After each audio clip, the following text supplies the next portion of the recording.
Here we are, the Winnetka Village Council regular meeting for June 3rd, 2025. And we'll call this meeting to order. Please mute your cell phones and other electronic devices if you would. And we will start with the Pledge of Allegiance, and I'll ask Trustee Myers to lead us.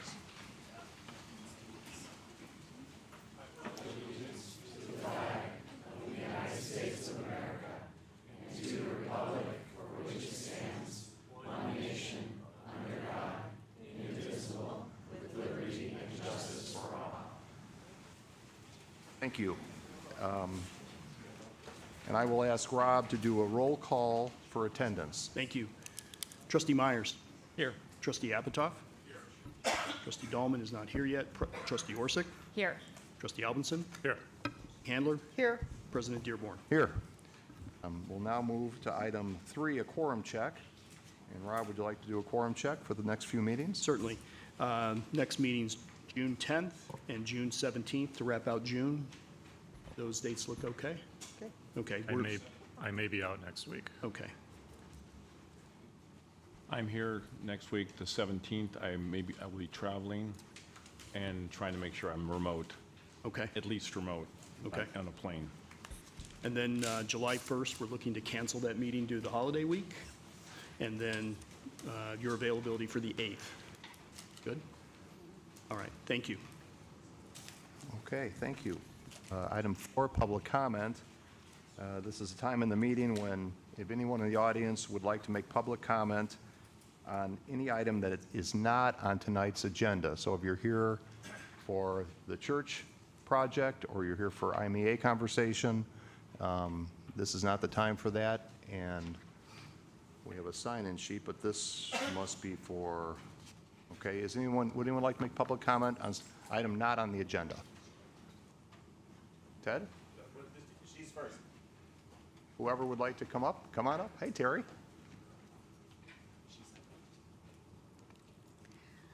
Good evening. I'm Terry Dason, the Executive Director of the Winnetka Northfield Glencoe Chamber of Commerce and one of the market managers for the Farmers Market. And Rocky is so sorry he could not be here tonight, so he asked me to speak on his behalf, and I promise you we will not be here every single week talking about the farmers market. But I did want to share with you the first day, which was this past Saturday. And he told me to be sure to tell the trustees we had 55 vendors this week with 2,500 shoppers, and this was our opening day. And there we have over 100 vendors that have signed up to be at the market, so they will be popping in and out as the year goes on. He says this is a fantastic omen for weeks to come. The falafel guy sold out. Eva Dean sold out. And Greg Kugel, our farmer, one of our favorites, sold 300 pints of strawberries. And we had Trustee Handler, Trustee Orsick, Trustee Apatow, and Village Deputy Manager Kristen Kazanis at the market, and we appreciate seeing you there. And we hope, he says the best is yet to come, and so we will see you there again. Thank you. Thanks, Terry. And thank you to Rocky, of course. Ted. Hi, Ted Winichenko. So where do we go from here, right? So I haven't been arrested yet. Haven't gotten a citation yet. I did find it interesting. There seems to be, I don't know, a lot of surprising coincidences. So when I was out at the shoreline of Centennial, I noticed that the fence, the illegal fence in the lake, had been moved north. It had been moved up onto the steel groin, almost like someone was trying to put it there to keep people from walking down the groin and around it. But that wasn't an issue. But what was fascinating was when you get to the end of that groin and you jump down into the water, that's like an 8 or 9 foot drop to the lake bed. I mean, you are like 3 feet below the top of that steel groin. So not a big deal coming in. You know, I was out on the lake, you know, a security guard came up and told me that I was on private land when I was standing over the water of Lake Michigan on this beautiful new patio built for the public. It's really pretty. I can hardly wait for that to be open to the public. But then when I had to go back, that was kind of a challenge. I'll admit, that was pretty dicey. The wave action between the groin and the rock pile, kind of funnels down. Those waves get amplified. They're pushing at you. I was trying to swim with holding my glasses in the air so they wouldn't get wet. I got around it, but I admit that was a bit of a challenge. And so I was thinking about this. So if they can move the fence, because the fence is technically illegal, it's not anyone's property other than the state's, then there's no reason I shouldn't be able to move a fence. Because the courts have said that obstruction to transit in the public right-of-way is a general nuisance and can be abated by anyone. And like if I had parked a semi across Green Bay out here, right? And you guys called the cops and said, hey, there's a semi parked across Green Bay. The cops wouldn't come and say, well, that's not your semi. You better not move it. And we're not going to touch it because it's not our semi. They'd say, no, this semi is blocking Green Bay Road, and to get a tow truck out there and they'd move the thing out of the way. So the next time I go, and there will be a next time, I'm going to move the fence again. The fence is on public land. My agreement with the village does not say anything about moving or not moving fences. As we've already discussed, what's on paper is what's on paper. The village, I believe, made other statements, but we've already determined that the village did not. I didn't make any other statements because it's not on paper. And all I agreed to was not enter any enclosed area. And so the area along the lakeshore is not enclosed. I won't cross a fence onto their private property. I'm waiting to be arrested. Thank you, Ted. Any other public comment for items not on the agenda tonight? No one? Okay, we'll close this portion of public comment, and we'll go to reports. We'll start with trustees. Trustee Handler? No report. Trustee Albinson? No report. Trustee Orsick? No report. Trustee Apatow? No report tonight. Trustee Myers? Village manager, or village attorney? Village manager. No report this evening. I have a brief report only as it relates to the upcoming consent agenda. And there's an item on there that I just wanted to call out. We're not going to take it off the consent agenda, but tonight we're going to formally amend the title of the Environmental and Forestry Commission to the Environmental, Forestry, and Sustainability Commission. And I know a number of people here are interested in the environment and sustainability. This has been in the works for quite a while. It involved the fact that we brought on to the village staff a sustainability coordinator, Elise Steiner, who's working directly with the Environmental, Forestry, and Sustainability Commission, and we'll be working on other areas village-wide as it relates to our efforts in the area of sustainability. So that's on the consent agenda, but I wanted to note it because it's more than just a little distinction. It is very meaningful to us. So with that, that's the end of my report. And now we'll move to the establishment of the consent agenda. Does any trustee wish to remove any other item on the consent agenda for a separate vote? Seeing none, may I have a motion to approve the final form of the consent agenda? Second? And that's a voice vote. All in favor? Aye. Aye. Okay, that passes. We'll move on now to the approval of the consent agenda, and Village Manager Bahan will read each item. Thank you. Approval of the Village Council minutes for May 6th regular meeting and May 13th, 2025 special meeting. Approval of the warrant list dated May 16, 2025 through May 29th, 2025 in the amount of $1,762,768.29. Ordinance number MC 04-2025, amending the Winnetka Village Code to rename the Environmental and Forestry Commission to the Environmental, Forestry, and Sustainability Commission for introduction and adoption. And resolution number R51-2025, approving a multi-year contract with Schroeder Asphalt Services for asphalt patching services. Thank you, Rob. May I have a motion to approve the consent agenda by omnibus vote? Second. And that's a roll call vote. Trustee Myers? Yes. Trustee Handler? Yes. Trustee Albinson? Yes. Trustee Orsick? Yes. Trustee Apatow? Yes. Okay, thank you. That passes. Appreciate that. We will now move on to item 8, ordinances and resolutions. And before we move on, I would just ask, since we have a full house here tonight, that if you're excited about something to do with the church or what have you, please hold your applause or your booing or whatever, and that would follow to the next item as well. So, well, we won't have any public hurrahs and so on in the chambers here, so we'd appreciate that. Bob, do we have any chairs? Folding chairs or anything? I don't think so, I Rob. don't think so. Okay, sorry, guys. Sorry, folks. We're going to move on to ordinance number M06-2025, approving a final plat of subdivision, granting a special use permit and amendment to a special use permit, variations from the Winnetka zoning ordinance, and a certificate of appropriateness for the construction of additions to an existing church within the R5 Single Family Residential District. This is located at 440 Ridge Avenue and 760 Cherry Street. And this item is being presented for introduction and possible adoption. The applicant is proposing to demolish an existing residence and consolidate lots in order to construct additions and reconfigure the parking lot of the existing church. Community Development Director, or, Assistant. no, but that's not what the script says. Assistant Community Development Director Ann Clausen will review this item tonight. Thank you, President Dearborn. Good evening, trustees. Since you gave a nice explanation, I'm just going to move into the depth of the materials and get started. In terms of the site itself, the church is located on the southwest corner of Ridge and Cherry. It has also purchased 760 Cherry, the lot that's immediately west of the existing church, and intends to demolish the existing residence, as President Dearborn just noted, and consolidate these two lots depicted here into a single lot of record to accommodate proposed improvements to the church. The property is in the R5 Single Family Residential Zoning District, and it is bordered by the same to the south and the west, and also B1 multifamily to the north and the east.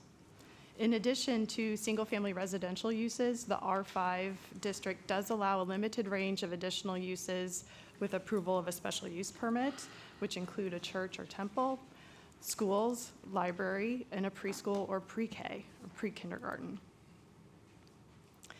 The comprehensive plan designates the existing church parcel as appropriate for institutional uses, which includes religious institutions, schools, governmental, and other facilities. And the 760 Cherry parcel is appropriate for single-family residential uses. The site is located in a transitional area with single-family residences, multifamily residential buildings, and government facilities. The applicant's use of the property as a church is therefore consistent with the comprehensive plan and the R5 zoning district. These are current photos of the church as viewed from Ridge and Cherry. The applicant is proposing additions on both the north and south sides of the existing church. These are additional photos of the south and west elevations of the church. The detached garage that is proposed for demolition is seen in the photo in the right. The consolidation of the two existing parcels would create a single buildable lot measuring more than 42,000 square feet. The proposed consolidation is represented in the image on the right, with an excerpt of the plat of consolidation represented on the left.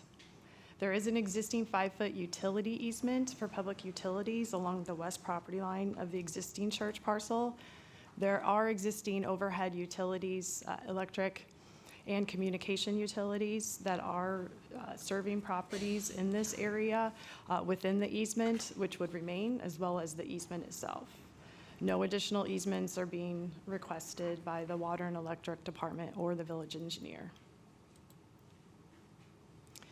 The proposed consolidation complies with the zoning standards, including but not limited to the minimum lot area, lot width, and depth. However, a special use permit is required to allow the consolidation due to the size of the proposed lot. Consolidations of any number of lots in single-family residential zoning districts that result in a lot that is more than 2 times greater than the minimum required lot area or more than 2 times greater than the minimum required average lot width require approval of a special use permit. In this instance, it is important to note that the existing lot on which the church is currently located is nearly 4 times the minimum required lot area and more than 2 times the minimum required lot width. The proposed consolidation before you this evening is obviously increasing the lot area. However, the average lot width does decrease slightly, though it would still be more than 2 times the minimum. So since this is the first for an institutional use to be considered for a relatively new type of special use, it is worth noting that the Plan Commission considered the typical special use standards to evaluate the proposed consolidation.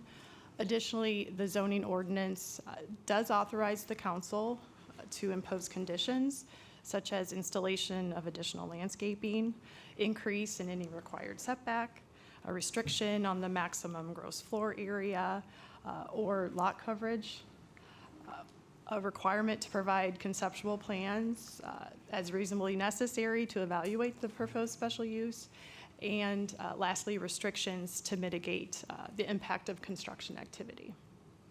The applicant has provided plans for the lot, so the commission did obviously take those into consideration, and they're before you this evening as well. Moving on to the site improvements themselves. The proposed building additions are shaded here in pink. The applicant's goal with the proposed south addition is to provide an accessible entrance into the existing church, new and updated youth space, and new multi-purpose space. The north addition would provide office space and a nursery. As described by the applicant in their application materials, it's not proposing additional programming. There have been concerns raised that the applicant will utilize the proposed improvements to accommodate a daycare or a preschool. But to be clear, the application submitted by the applicant and before the council this evening does not include the use of the church facility for a daycare or a preschool. Should the church decide to pursue such a use, they would have to apply for a special use permit to amend their special use to allow a daycare or a preschool. And it ultimately would go through the review process again and come before the council for approval. So going back to the proposed improvements being considered this evening, the existing parking lot that currently accommodates 19 vehicles would be reduced in size to accommodate the proposed south addition. The reconfigured lot would accommodate 9 vehicles. Now, the proposed parking plan therefore results in a loss of 10 on-site parking spaces. The applicant had originally proposed a new parking lot access from Cherry on the west side of the church that would have accommodated 11 vehicles. However, after hearing comments and concerns of the Plan Commission and the public, the applicant eliminated the previously proposed parking lot accessed off Cherry Street. With respect to traffic and parking, the applicant has provided a traffic and parking analysis. The village engineer has reviewed this analysis and agrees with the findings that the proposed expansion will not have a material impact on traffic and parking in this area, with no changes in the congregation's level of activities. The study found that there is sufficient parking around the church to accommodate their typical services.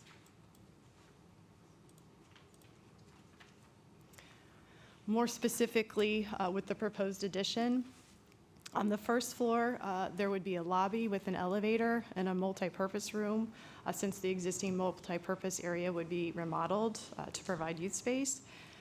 This is the south addition, and it would be approximately 3,000 square feet on that first floor level. The addition on the north side of the church would consist of a nursery, as I previously stated, and an office, adding approximately 1,000 square feet. Moving up onto the second floor, a portion of the south addition would be 2 stories. This area would be located above the proposed lobby and consist of a lounge area for the older children and an elevator and stairwell. This area would be approximately 1,100 square feet. The second floor addition on the north side of the church would consist of offices and measure approximately 1,000 square feet. The applicant is proposing landscape screening along the west and south property lines with a variety of evergreen tree plantings to obstruct views of the proposed south addition primarily. This landscape screening, or I should say rather, landscape screening is also proposed along the east and south sides of the parking lot. A 6-foot-tall solid wood fence is proposed along a portion of the west and south property lines. There is also a 4-foot-tall ornamental fence that would enclose the open space west of the church. Now, with respect to stormwater, the applicant has submitted preliminary engineering plans, which includes stormwater volume control under the permeable paver parking lot. These preliminary plans have been reviewed by the village engineer, who has provided a memo regarding these preliminary engineering plans, which I believe are on page 120 of your agenda packet. His memo notes that because the proposed improvements represent a decrease in the impermeable lot coverage, and because the impermeable lot coverage would be less than what is allowed on the proposed larger lot, stormwater detention is not required. The engineering department will work with the applicant to ensure that the collected stormwater system does not impact the existing storm sewer. And based on the preliminary review of this design, the engineering department does believe that all permitting requirements can be met as part of the final permitting approval. Now, it is important to note that although the project is not required to provide additional on-site stormwater volume control in the form of detention, the village stormwater standards certainly do apply and require that the applicant design the site such that the surface stormwater drainage is not negatively impacting the neighboring properties. These are renderings of the proposed east and north elevations provided by the applicant. And this is a rendering of the west elevation. Currently, the 760 Cherry residence, which would be removed as part of this plan, is located where the open green space is seen in this rendering. As noted earlier, the original proposal submitted by the applicant included a parking lot in this general area. However, that has since been eliminated from their proposal. These are aerial perspectives illustrating the proposed plan. With respect to the variations, there are 4 being requested to allow the proposed improvements on this larger lot. 2 are highlighted here in yellow: gross floor area and roof lot coverage. The cells highlighted green identify existing nonconformities on the existing lots. When taking into consideration the existing improvements on both lots, the proposed additions represent a net increase of approximately 2,500 square feet of gross floor area and 1,800 square feet of roof to lot coverage, whereas the proposed impermeable lot coverage would be reduced by approximately 4,500 square feet, again, when looking at the existing improvements that are there today compared to what's proposed. As I'm sure you remember from previous institutional applications, many institutional uses located in residential zoning districts have existing improvements that exceed the permitted gross floor area and lot coverage and do not comply with required setbacks. So proposed additions most often do require zoning relief. It is worth noting that the applicant's original request that was considered by the Design Review Board and the Plan Commission last year also included variations to exceed the impermeable lot coverage and to provide off-street parking spaces that did not meet the minimum required size. However, as a result of the elimination of that west parking lot on Cherry and further reconfiguration of the existing parking lot, those proposed improvements the proposed improvements no longer exceed the impermeable lot coverage and also now comply with the minimum size requirement for on-site parking spaces. The other 2 variations being requested are for the front and corner yard setbacks. The reconfigured parking lot would provide a setback of 32.5 feet, whereas a minimum of 47 feet is required. As noted in this table, the existing parking lot provides a setback of 30 feet, so the proposed improvement will provide a larger setback, but it still isn't in compliance with that average required front yard setback in this instance. The proposed north addition would provide a setback of 19.5 feet, whereas the minimum required setback is 30 feet. Since the advisory boards and commission review process began over a year ago, I should say, the applicant's proposed plan has changed and evolved in response to comments from the DRB, the Plan Commission, and the public. This slide does not represent the full extent of those changes, but it sheds some light on the changes made from October to March of this year. In terms of the amended plan for the additions, the majority of the south addition was reduced from 2 stories to 1 story in height. The proposed accessible entry addition connecting the existing church to the primary south addition does remain 2 stories. The size of this south addition was reduced by approximately 2,000 square feet of gross floor area. Whereas the north addition was increased by approximately 890 square feet of gross floor area. So in total, the amended plan that was considered by the Plan Commission in October compared to March, there was a reduction of over 1,300 square feet of gross floor area, an increase of 182 square feet of roof lot coverage, and a reduction of over 3,100 square feet of impermeable lot coverage. Lastly, moving on to the advisory body recommendations. The Design Review Board first considered the proposed additions and site improvements on June 20th of 2024. At the meeting, the board heard from 10 residents who are neighbors of the church. All spoke in opposition to the plan as presented. The DRB discussed the request and ultimately continued the item to its July meeting to provide the applicant time to address comments of the DRB. After 2 subsequent continuations requested by the applicant in order to continue its dialogue with neighbors, the DRB considered an amended design on September 19th.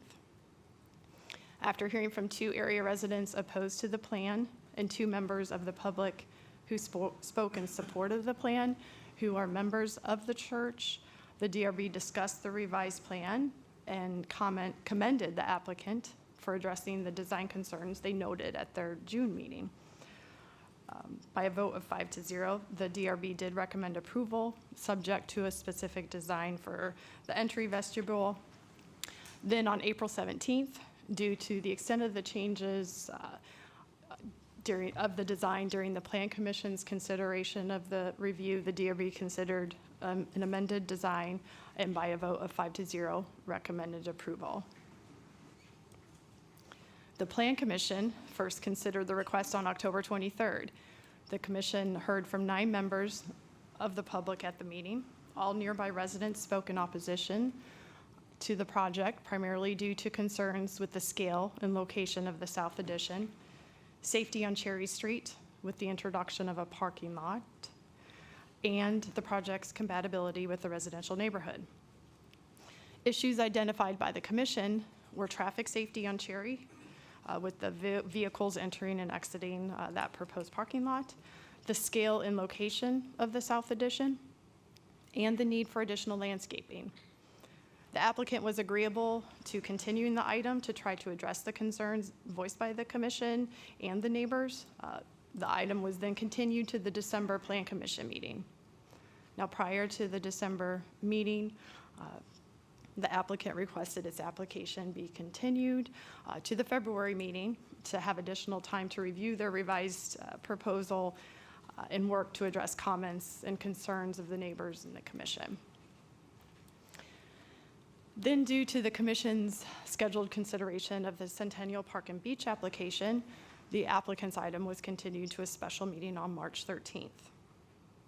In response to comments at the October meeting, the applicant made significant changes to its proposed plans. For example, increased the building setback from the south property line, reduced the height and bulk of the south addition, and eliminated the parking lot on Cherry. Additionally, additional landscaping, I should say, was proposed along the south and west property lines. At the March meeting, the Plan Commission heard from 11 members of the public. 1 neighbor spoke in full support, while 5 nearby residents spoke in opposition. The remaining members of the public who spoke were residents and members of the church and were in favor of the request. The commission then discussed the item amongst themselves and especially commended the applicant for the substantial changes that were made to the plans to address the comments of the commission and neighbors. And by a vote of 4-0, the commission recommended approval. The zoning board then considered the amendment to the special use and the zoning variations on April 14th. The ZBA heard from 9 members of the public, 5 nearby residents spoke in opposition, and 4 community members who, again, are also members of the church, did speak in support of the request. The ZBA discussed the challenges that institutional uses have when located in the residential zoning districts. They also discussed the neighbors' concerns. Ultimately, by a vote of 5-1, the zoning board recommended approval. I would also note that the Historic Preservation Commission reviewed the demolition permit for 760 Cherry on August 5th of last year and did require a historical architectural impact study. Then on March 3rd of this year, the Historic Preservation Commission reviewed the HIS and found the home did not have significance and approved the demolition without delay. Now, given the advisory bodies have all recommended approval of the project, the item is on the agenda, as President Dearborn noted, for introduction and possible adoption of the ordinance. I have nothing further unless you have questions for staff. Thank you, Ann. That was a mouthful. Questions for Ann before is the applicant here, Ann? Yes. Would the applicant like to make any comments?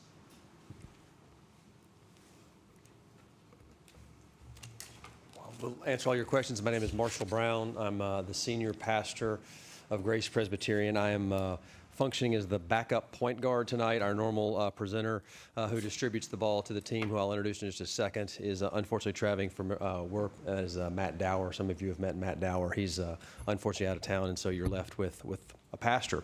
Let me introduce the team. This is Joe Bueller, our architect. This is Carl Camalucci, who is our Taft lawyer. This is Kendall Lettinga, part of the church. She is the subcommittee over design and construction. And this is Leslie Farrell over here in black, who is the chair of our whole project. And then Laura Rosenbauer, one of our engineers, is right here. So this is the team I will be distributing the ball to. And we'll, our main concerns in this are, and I thank you so much for your time just in general in serving our community. I live in Winnetka. I have a little boy who I don't think is here. My wife is, but he's not, who attends Crow Island. I live at Rosewood and Mount Pleasant. And I just thank you so much for your time. And I thank you, every single one of you took the time to visit and tour our property. And that means a tremendous amount to us, that you would take that time to care enough to see our property and see the constraints and as well as the solutions we're trying to offer. The main things we're trying to solve for are security, accessibility, and functionality of our space.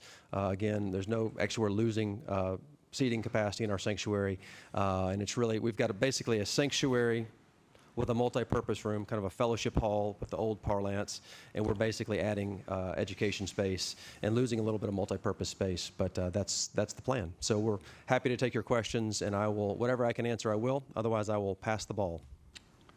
Okay. Questions for Ann Clausen or Reverend Brown? Myers?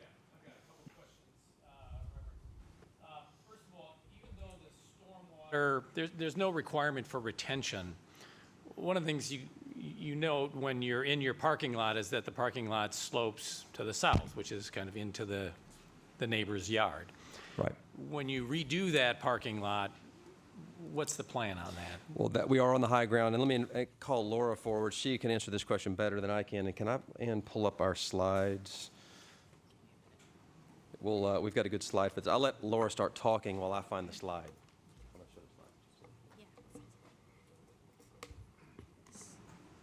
I can start talking while they're setting up. So you're right, there is about, I think it's 7,000 square feet that currently drains south and to the neighbors to the west as well. And so with our proposed design, we're taking the vast majority of that currently draining off-site and collecting it on-site into new drainage structures, directing it there via drainage swales and handling that stormwater. So we're taking it from, I think it's 7,300 square feet down to about 300 square feet that still may drain off-site. But again, vast majority of that we are now handling. But in terms of the slope of the revised parking lot, will it be toward the east and the street? Will it continue to be, it's a smaller parking lot and it's a permeable parking lot, but just what's the plan in terms of slope? It'll be center drain, so where we're adding Okay. new drainage structures, you can kind of see it on here. So it'll be center drained, and then there'll be an emergency overflow path to the street, so that's in the event of a 100-year storm event. Yep. If the sewers were to be overwhelmed, it could flow into the street, but all the rest of the time, it'll be collected in drainage structures in the interior. And then I guess the other question, I know that there have been emails sent, commitments made to the neighbors in terms of kind of agreeing that there won't be any preschool or school set up there.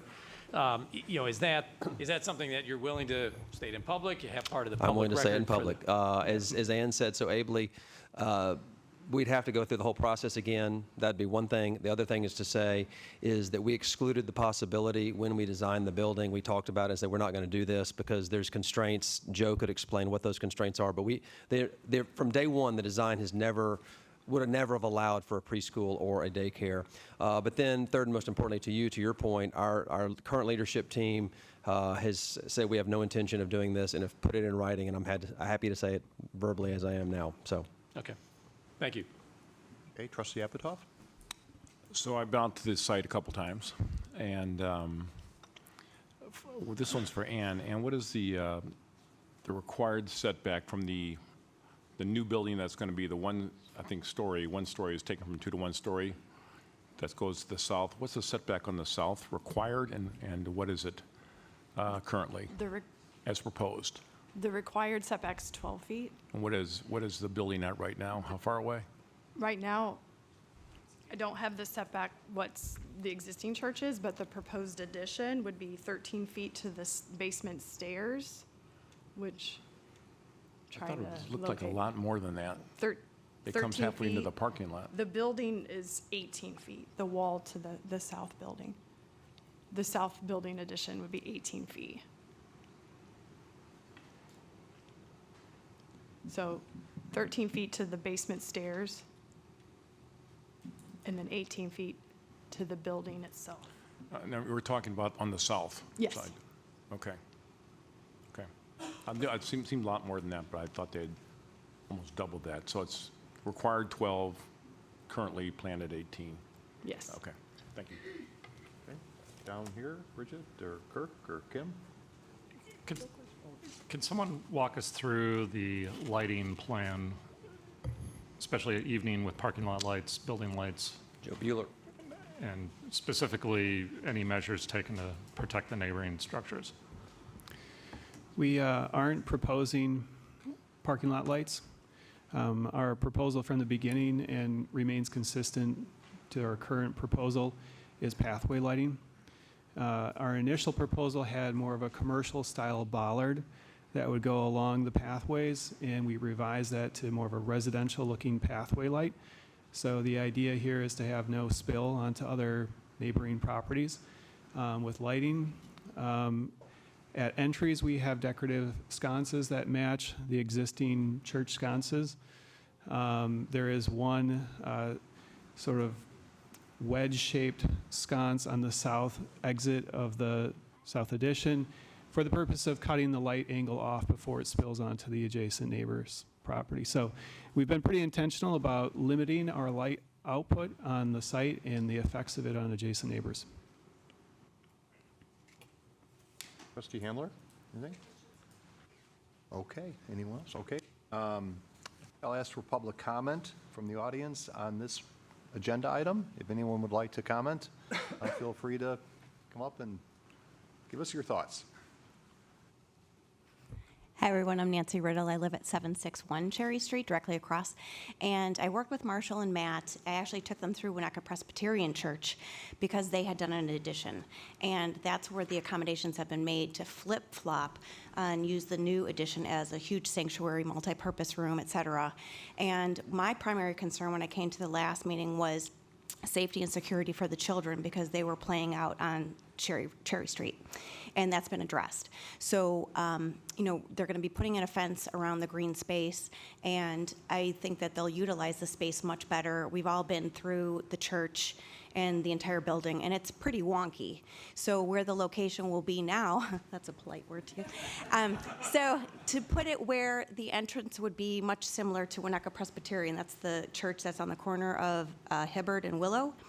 They have an L shape as well, and they use the center entrance with a turnaround so that it feels much better. It's nice and bright, spacious, lets in a lot of light, and the new space I think will be absolutely beautiful. We talked about lighting again, accommodating the height, et cetera.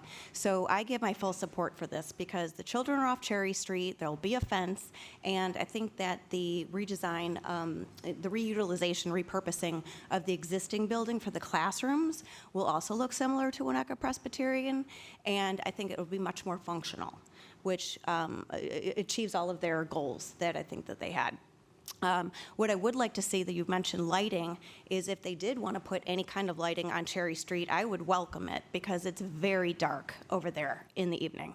And the other second request that I have, if they can budget it in, would be some type of security system, cameras around that particular area on the outside. It would be on the north side and on the west side in particular, just to keep an eye on the doors, just to keep an eye on the fenced-in area. It's heavy traffic, so that would just be my recommendation to them. So with that, I have nothing further to add. Okay, thank you. Would anyone else like to come to the lectern and give us your thoughts on this item? Seeing none, we'll close public comment. We'll bring it back up here, and I'll just say this. The good news is that we're not going to extend this over a year. It went to the Design Review Board June 20th of last year, and here we are. And we've heard, I think everyone here has heard from neighbors, residents in the area, and I know this has been a challenging process, but we appreciate it. And I think that this is a case of a plan that maybe has, with each iteration, improved a little bit. Maybe in the neighbors' eyes, not as much as they would like. Maybe in your eyes, it had some back and fill. But I think, and talking to Reverend Brown when we met, the church seems to be pleased with this plan. And that makes all of us very happy. And the residents are not here. I don't know that they're pleased, but they're more pleased than they were a year ago. So that I do know. So anyway, comments up here from trustees. Rob? I'll go. Sure. I actually, believe it or not, wasn't really that aware that there was a phase 2 because my issues before weren't really with a structure. There's some safety things. I didn't love that parking lot in the back, so you guys addressed all that. But I wanted you to put in more, if I'm a neighbor, I want mature trees to hide this stuff. And you guys, there were some initial concerns, but everyone listened to each other, and you guys are putting in more mature growth, so they won't have to wait 20 years to cover some of the building. I also look at that property. I was talking to Tina. If that property was sold, with that size, that you can imagine what would go there. Probably a 3-story mansion of some sort. And I think what we're ending up with is something that's very tasteful to the neighborhood. And they've listened. I think they needed to come and listen to each other. That's where I thought we'd left it. But where we are right now, I think is I have no issues with it all. Okay. Trustee Myers? Good to go.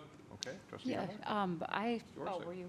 Oh, go ahead. No, I really appreciated the tour and looking around. I think the added green space is going to be a benefit to the whole community. And the fact that there's fewer people here than were here previously, I do think is a good sign. And we had a neighbor that's right across the street come in with her full support. I think this is a benefit and a good plan. I have no problems with it. Okay. Thank you. Trustee Albinson?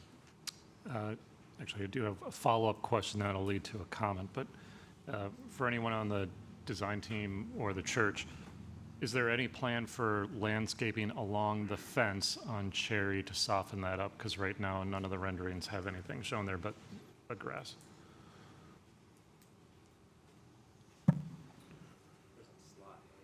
Yeah.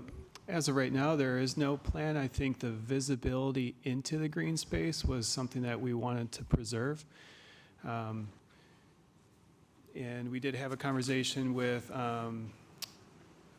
770 Cherry about just like any extension of landscaping along that property line too, and that wasn't desired. So I think from a visibility standpoint, we would like that green space to be open and to be made aware from Cherry Street. So that's where it stands currently right now. The only thing I'll add is Michael Holmberg. I don't know his address. He's one in from 770 Cherry. He had just put a fence in. He's redesigning his house, and I asked, "Do you want a new fence?" He said, "I'm fine with mine. It's in keeping it." He said, trees are nice, so that you see it's actually noted here. That is kind of filling in that gap there between what will be our space there and his. So that's the one addition there. On the green space for his request. And towards the closer you get to Cherry, obviously the plan is for it thins out. Okay. It's purely a personal aesthetic comment, irrespective of your programming, so don't want to, but I think having some landscaping along the fence, along the sidewalk might help soften that up. It just feels a little institutional, and there's a little bit of shrubs or something. Even though box it's grass and it's a green space, is a little bit of a cold feeling, from going from the residential houses that have landscaping to that, which right now doesn't show any landscaping. But that's a aesthetic opinion. Well, we want to Has look no bearing good, on so any approval. we'll consider it. But other than that, I like the proposal. I actually like a lot of the previous iterations that were shared. I appreciate the church working with the neighbors to accommodate the concerns. Understand you made sacrifices on your program, and I think it demonstrates your commitment to the community while hopefully maintaining your own needs and programming needs. Thank you. Thank you. Kim? I want to say I really like this proposal. The church, especially the historic churches, schools, and other community buildings are such an important part of the fabric of our community. And these kind of efforts to keep them modern and useful and safe for our community are so important. And I think this plan has done that. So I'm supportive of it. If I may, I'm just riding on Kim's comment, I want to give a plug. It was my first time touring, being in this building ever the other day. And I gotta say, it's absolutely gorgeous for the whole community. Go check out this building, because it's just one of our gems in our community. I mean, it's gorgeous inside, so. It is, for sure. Thank you. Let the record note that Trustee Dahlman is in the house. Tina, would you like to comment on this plan? Yes, and apologies. My daughter's graduating on Friday, and we had a ceremony slideshow thing, so I'm sorry for being late. And I appreciated the opportunity to tour the church as well. I really commend the church for working to minimize the impact on the neighbors. I was disappointed to see that some neighbors didn't appreciate that, because when I look at this plan, I think it's so long as it meets the needs of the church, I can support it. But I think it's also important that people keep in mind that if these institutions don't succeed and the church could sell that property, you could have some very massive buildings right up on your property line, well, with setbacks and things. And I think when we think about institutions in our community that are in the residential zone, that's sometimes we lose sight of that. And I just appreciate everything that the church has done to minimize the project. And as I said before, I hope it's not too minimal for their needs. Thank you. Thanks, Tina. Am I sensing an appetite to waive introduction? Yep. Okay. All right. So we will go on that route. Do I have a motion to waive introduction of ordinance number M06-2025? So moved. Second. And that's a voice vote. All in favor? Aye. Aye. Okay. Thank you.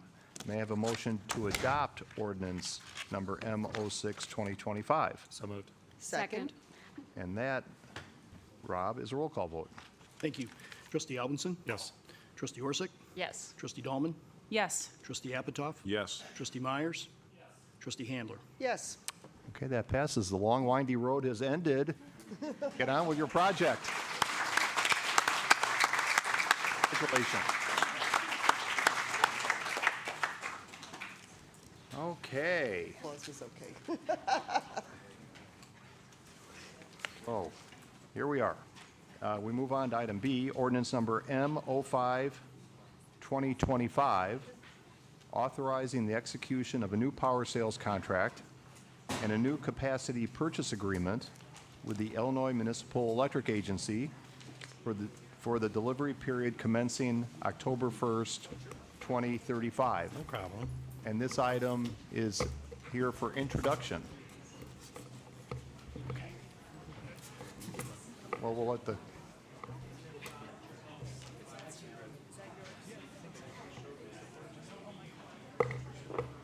Oh, yeah, don't forget that. I know, because someone will Won't be able to work tomorrow. Okay, sorry, I had it. There's just a lot of young children in the audience. Maybe there won't be after not as much. Maybe not as much. But I was going to say, if, rather than having them wait till all the presentations, maybe if, somebody's under 12 years old or something like that, we give them a chance to make public comment. We could do that. Yeah? Can I do that? Okay. All right. Huh? Wow. All right. serious I was going to say that. We are, There's a lot of commitment in that church.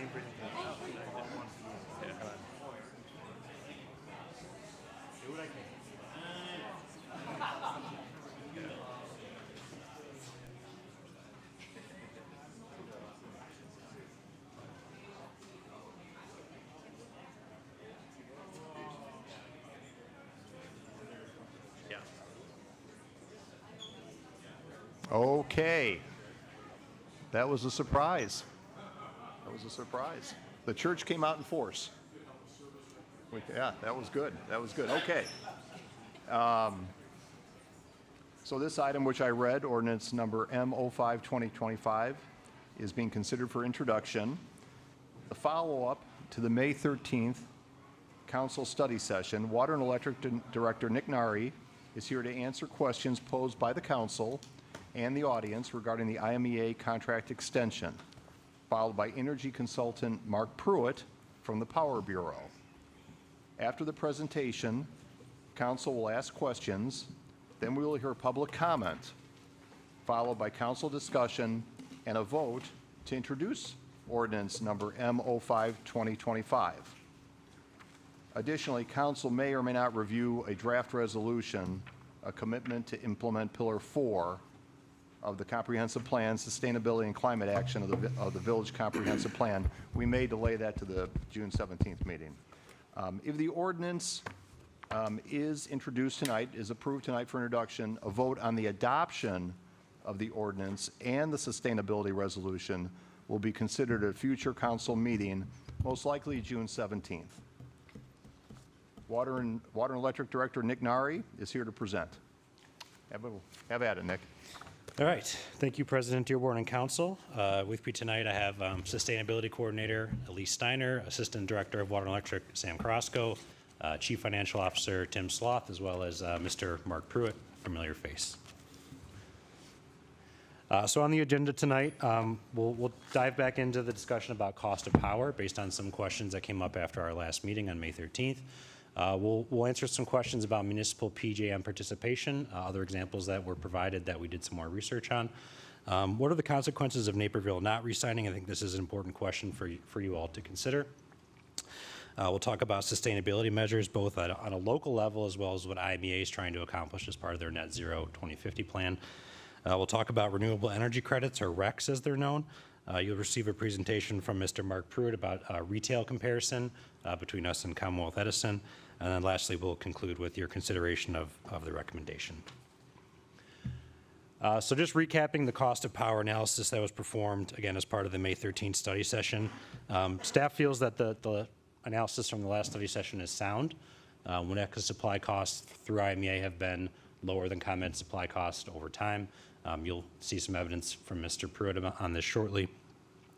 Capacity credits really present an avoided cost to the utility, which are savings that are passed on to ratepayers. So as mentioned, on average, we reduced our supply cost annually over the last 10 years by 16% by getting capacity credits for our power plant. Recovering that supply cost increase from those loss of credits in this calendar year would have been a 4.37% rate increase across the entire village to recover that loss of credits. We receive the credits on our IMEA bill automatically, no matter how often we run the plant. So there was an exhibit provided in the agenda packet, which is our April IMEA bill. In that exhibit, you'll see we get the credits at the bottom of the bill.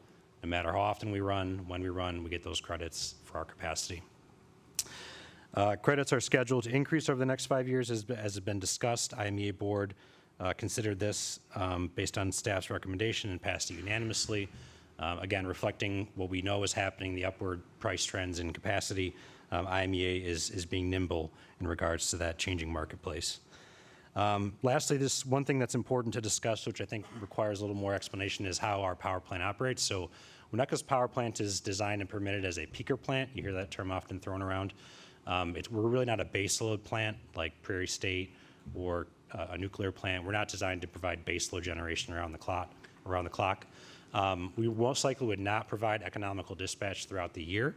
I'll give you a little more detail into why. So IMEA dispatches our plant on a yearly basis to try and hit the 5 ComEd peaks and the 5 PJM peaks.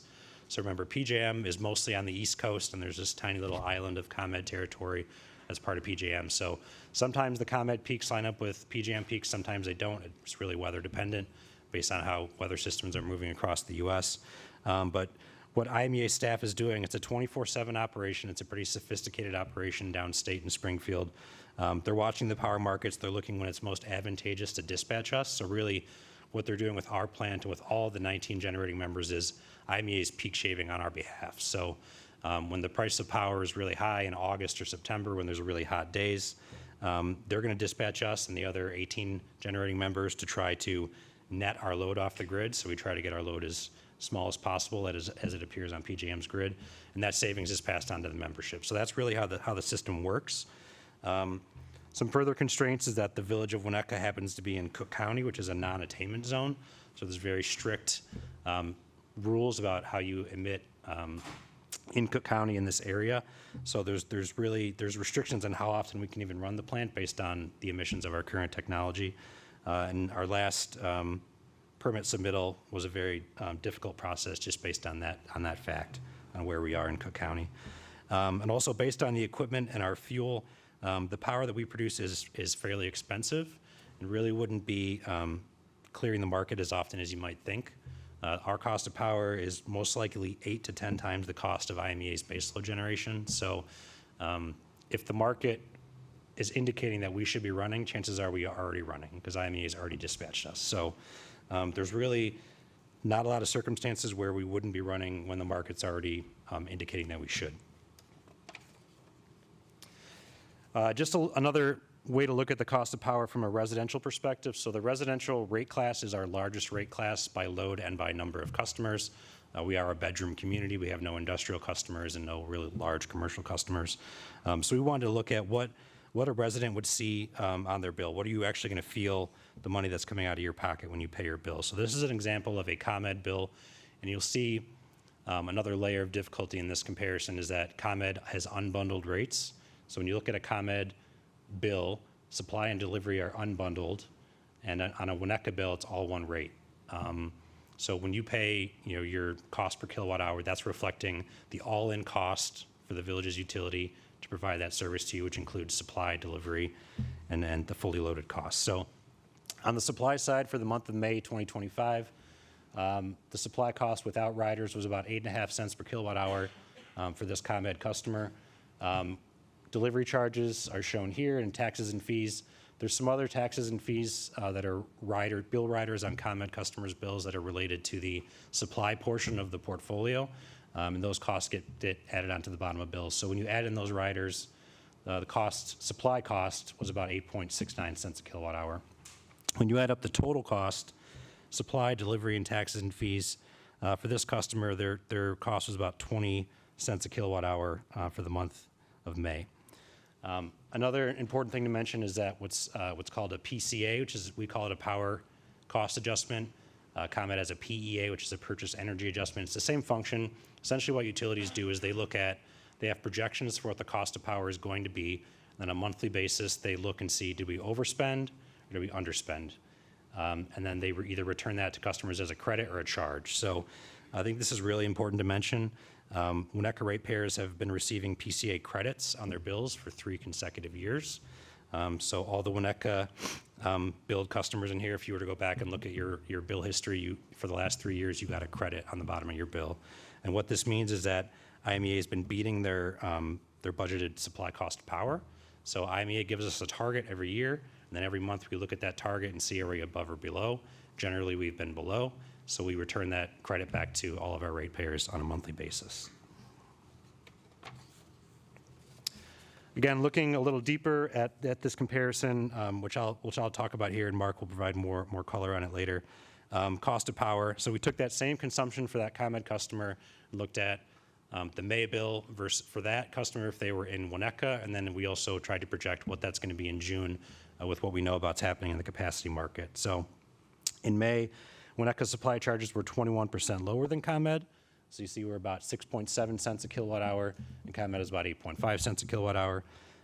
When ComEd supply increases go into effect on June 1st, we estimate that will be at least 45% lower than ComEd. If you recall, the Citizens Utility Board estimates it's going to be about 1.5 to 2 cents a kilowatt hour higher based on those pass-through costs from PJM through ComEd supply. In May, our overall cost was 4.6% lower, so when you factor in supply, delivery, other fees, Winnetka only really has state tax on their fee. There's really no other riders on our bills. We came in 4.6% lower overall. So a Winnetka resident, this ComEd customer in Winnetka would have been 4.6% lower overall. And again, we expect that price advantage to increase for bills issued for the month of June based on the PJM market pass-through cost. We anticipate will be about 12.73% lower than ComEd. IMEA has sufficient hedging in place to avoid this price shock for its membership, including Winnetka residents. Current village projections show no increase in customers' cost of supply for the remainder of 2025. Okay, so one of the other things we looked at was municipal PJM participation examples. So the question was posed, are there other examples of municipalities meeting 100% of the PJM requirements on their own? If you recall from Mark's presentation, there's a large array of functions that you must adhere to be a PJM market participant. So we looked at some of those utilities. We looked at approximately 18 utilities and did not find a single municipal member that's taking on all the PJM member participation requirements on their own. All of these utilities, these 18 utilities, are either leveraging a joint action agency, which is what IMEA is, or they're using a contracted resource or some combination thereof to meet that long list of PJM requirements. All the towns that were researched currently have coal in their generation portfolio, and some that I'll highlight here on the next slide even have Prairie State participation. Communities whose power portfolios include PJM market exposure, so those that aren't sufficiently hedged, are projecting significant increases in their cost of power supply. So here's a chart that kind of summarizes our research. The left column, you'll see the organization. So we have towns in Illinois, and then a lot of East Coast towns, Pennsylvania, Ohio, Delaware, and then a lot of towns in New Jersey, municipal utilities in New Jersey. In the center column, you'll see what mechanisms are those utilities using to meet the PJM requirements. So most of them are part of a JAA, a joint action agency. NIMPA is the one that these Illinois communities use. They have other contracted means to meet their PJM requirements. They're members of IMPA, Avant Energy, Van Buren Consulting. These are all costs to these members to meet those requirements. And again, you see down here in the center, these are all joint action agencies that these towns are a part of to meet those requirements. In addition to firms like the Energy Authority, which is I believe a service bureau that would provide the services that IMEA does as part of our portfolio. And then the far right column here, you'll see some notes about the portfolio for these members. I think it's important to mention, since NIMPA has been asked about at length, NIMPA is a project-based organization. Their only asset is Prairie State. So NIMPA provides about 76% of the energy to its members, and it's 100% Prairie State. They're a 7.6% owner in Prairie State. Their debt service on Prairie State runs until 2041, which is beyond IMEA's debt service, and it also is beyond part of this CEJA-mandated closure. So it'll be interesting to see how NIMPA manages that challenge. AMP is the largest equity owner of Prairie State, 23.6% equity owner in Prairie State. These other towns you see in here, Pitcairn, Pennsylvania, has 42% coal. DMEC, which is in Delaware, is 75% non-renewable. American Electric Power is 42% coal. So just to give you a sense of how these other towns, these municipal towns, are served in their portfolio. And then the last part here, these towns, Geneva and Madison, I want to talk about in particular, since they had some very good information in their public budgets about how their price of power is projected to increase. So Geneva has a contract with NextEra, who you've heard of, to meet about 17% of its energy requirements. So the energy requirements that are not met by Prairie State are met by NextEra. And just that exposure alone is going to result in a 16% increase in their supply cost of power, which for Geneva is a $4.28 million expense. Madison, New Jersey, is a member of the NJPPA. Their public budget advertises a 31% increase in the cost of energy and a 248% increase in the cost of capacity year over year. Their cost of power is projected to increase by 55% by 2028. Again, just to reiterate, the power supply costs for Winnetka residents are expected to remain stable. If the Winnetka utility was exposed to a 16% increase in cost of power, that'd be about $1.4 million in added cost, which would equate to about a 6.5% rate increase across the base, or cuts to capital, some combination thereof. Okay, so what if Naperville does not resign? So these are kind of the downstream effects of Naperville not resigning. I think it's important to clarify that environmental reliability for current IMEA members, so all members that are under contract until 2035, extends beyond the life of the contract. That's EPA precedent. That's just if you're part of any project that has an issue that would cause an issue with the EPA. It depends on when that event occurred. And if it occurred before 2035, you'd be liable, and all the members would be liable for that environmental responsibility. In terms of decommissioning, so as is known, CEJA has mandates for reducing the carbon emissions from Prairie State. IMEA is already collecting decommissioning funds into an escrow account between now and 2035. So part of the bills that Winnetka residents are paying, a small portion of that is going into that escrow account. Same with all IMEA members. Everyone's paying into that escrow account between now and 35. Member contributions will stop in 35, and that was because they weren't sure at that time who was going to be a part of the agency. So it's not Naperville's decision does not affect that account. Between member contributions and projected interest income, they expect to have adequate funds to pay for Prairie State's decommissioning. Without Naperville's load, there's potentially less risk and rate volatility from having to secure energy off the market in the transition toward net zero. So obviously when we're in the period where we're transitioning away from Prairie State, there's potential where we have to be out on the market buying that power. And if Naperville's not with us, then the pie is smaller. We have to buy less power, so there's less risk. Without their load, IMEA would reach its sustainability goals faster. So again, we're talking about a pie. We're shrinking the pie. Therefore, our percent of our renewables that are in the portfolio would go up, and we'd get to those goals faster.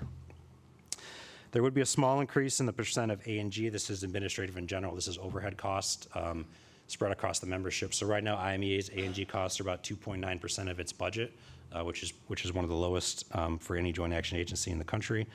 They project that could go up to about 4 or 5% across the agency if Naperville were to leave. Again, we'd have 10 years to scale our operations or make adjustments to factor for those costs. And lastly, this is an important point. IMEA would, if Naperville were to leave, IMEA would have excess capacity, which would have a value in the market, as we have a direct ownership stake in a generating asset that would be at that point fully paid off. The debt service ends in 2035. So the capacity in the market has value, as we've discussed before. Okay, so getting into sustainability measures. Again, I wanted to provide some follow-up on some great questions we got after the May 13th study session.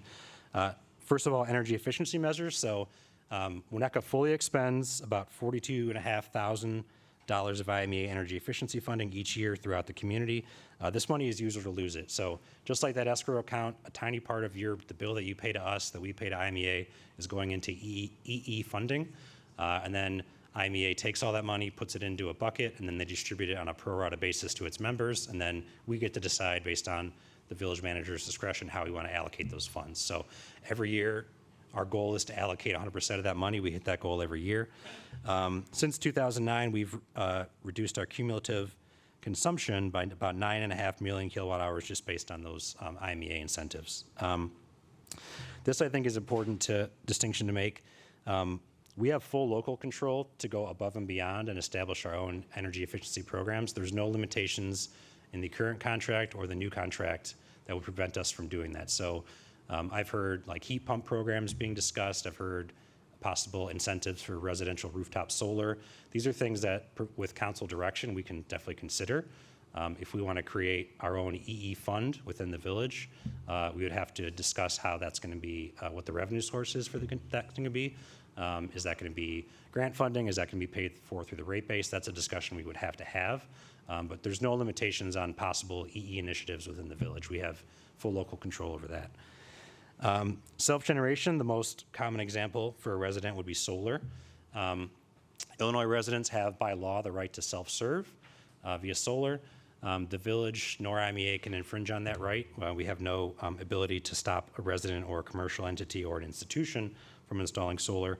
The one thing we do have to make sure that we take care of as a utility is that we want to maintain grid reliability. So there are potential issues if you had, say, everyone on Pelham, for example, wanted to install solar, then the transformer that feeds those residents on Pelham could have issues because the power is being pushed out onto the grid instead of going the opposite direction. So that's just part of the due diligence that we do as a utility to make sure that we can accommodate the solar that's being put on the system. Currently, there is a cap on village-owned rooftop solar, but that has been lifted in the past. So the precedent here is there's a 150 kW cap currently in the small member generation policy. It was lifted for Naperville. They went from 150 to 225, again, to install solar panels on some of their municipal facilities. That was approved unanimously by the IMEA board. There was no qualms from IMEA members about that. So there's precedence there to have that lifted. The village, based on a preliminary analysis, could get about 250 kilowatts of solar if we were to do our yards facility, public safety building, some portions of the electric plant. We could get to about 250 kilowatts. So we would be exceeding that number, but I think that there is precedence to allow for that. Another important distinction when we're talking about self-generation is that customer behind the meter solar does not count towards MDR. So all the residents that currently have solar on their roofs, the commercial entities that have solar, Nutria just installed a 1 megawatt solar array on their east campus. None of that counts towards MDR. So that 10% that we have now is not getting whittled away by that. So in theory, if all residents in Winnetka installed solar panels, we'd still have that 10% to play with. So I think that's an important distinction to make. Sustainability measures. So again, continuing, advanced metering infrastructure. This is a program that you very graciously allowed us to move forward with this year. This is going to open a lot of doors for the village. Again, we're transitioning from meters that we had no way of knowing when the power is being consumed to knowing when down to the 15-minute level when power is being consumed by businesses and residents. So what this is going to allow us to do is create programs to incentivize consumption reductions or shifts. You've heard about this in other utilities. It's often called time of use rates. So if we make energy more expensive during our peak, which is usually between 4 p.m. and 7 p.m., we can create incentive structures for businesses or residents to shift their use away from that peak. Run your dryer in the off hours or overnight, set your dishwasher to run between 2 and 4 a.m., for example. There's ways that we can create incentives to shift our load to the cheaper times. Demand response is something that is available to utilities. What this looks like is, again, our peak is between 4 and 7 p.m., generally speaking. The village pays our IMEA bill based on that peak. So if we have a critical mass of people that sign up to participate in demand response, they're helping move energy away from that peak. And that lowers our wholesale cost of power. So that would be a voluntary program that residents or businesses could sign up for. And lastly, as an engineer, I think this is a pretty cool program. Naperville has been very successful in doing this, and ComEd currently does it. It's called conservation voltage reduction.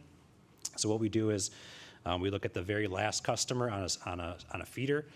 So say we have the power plant, and there's a customer all the way on down by Nutria. They're the very last customer in the village limits. They're almost in Kenilworth. We want to make sure that they have sufficient voltage at their residence but we can potentially lower the voltage at the substation because our losses are directly equivalent to the voltage on the system. So if we can shrink that voltage and we still provide reliable service to the end user at the very end of the circuit, that represents savings for the utility. So we have about 4 to 4.5% losses on our system. Again, the wires themselves and the transformers use up energy as it's transmitted through the system. So if we lower that voltage, we achieve a greater savings. And lastly, member-directed resource. So we've talked at length about this. This is a viable option for the village to consider. The most likely, just based purely on real estate and the technology, would be a utility-scale solar array on the landfill. Estimates are about a 2.7 megawatt array, which would meet about 7% of our MDR based on our current load. So really, we don't, at the present time, don't have the real estate to even exceed 10%. We'd have to do that through some other means, creative means.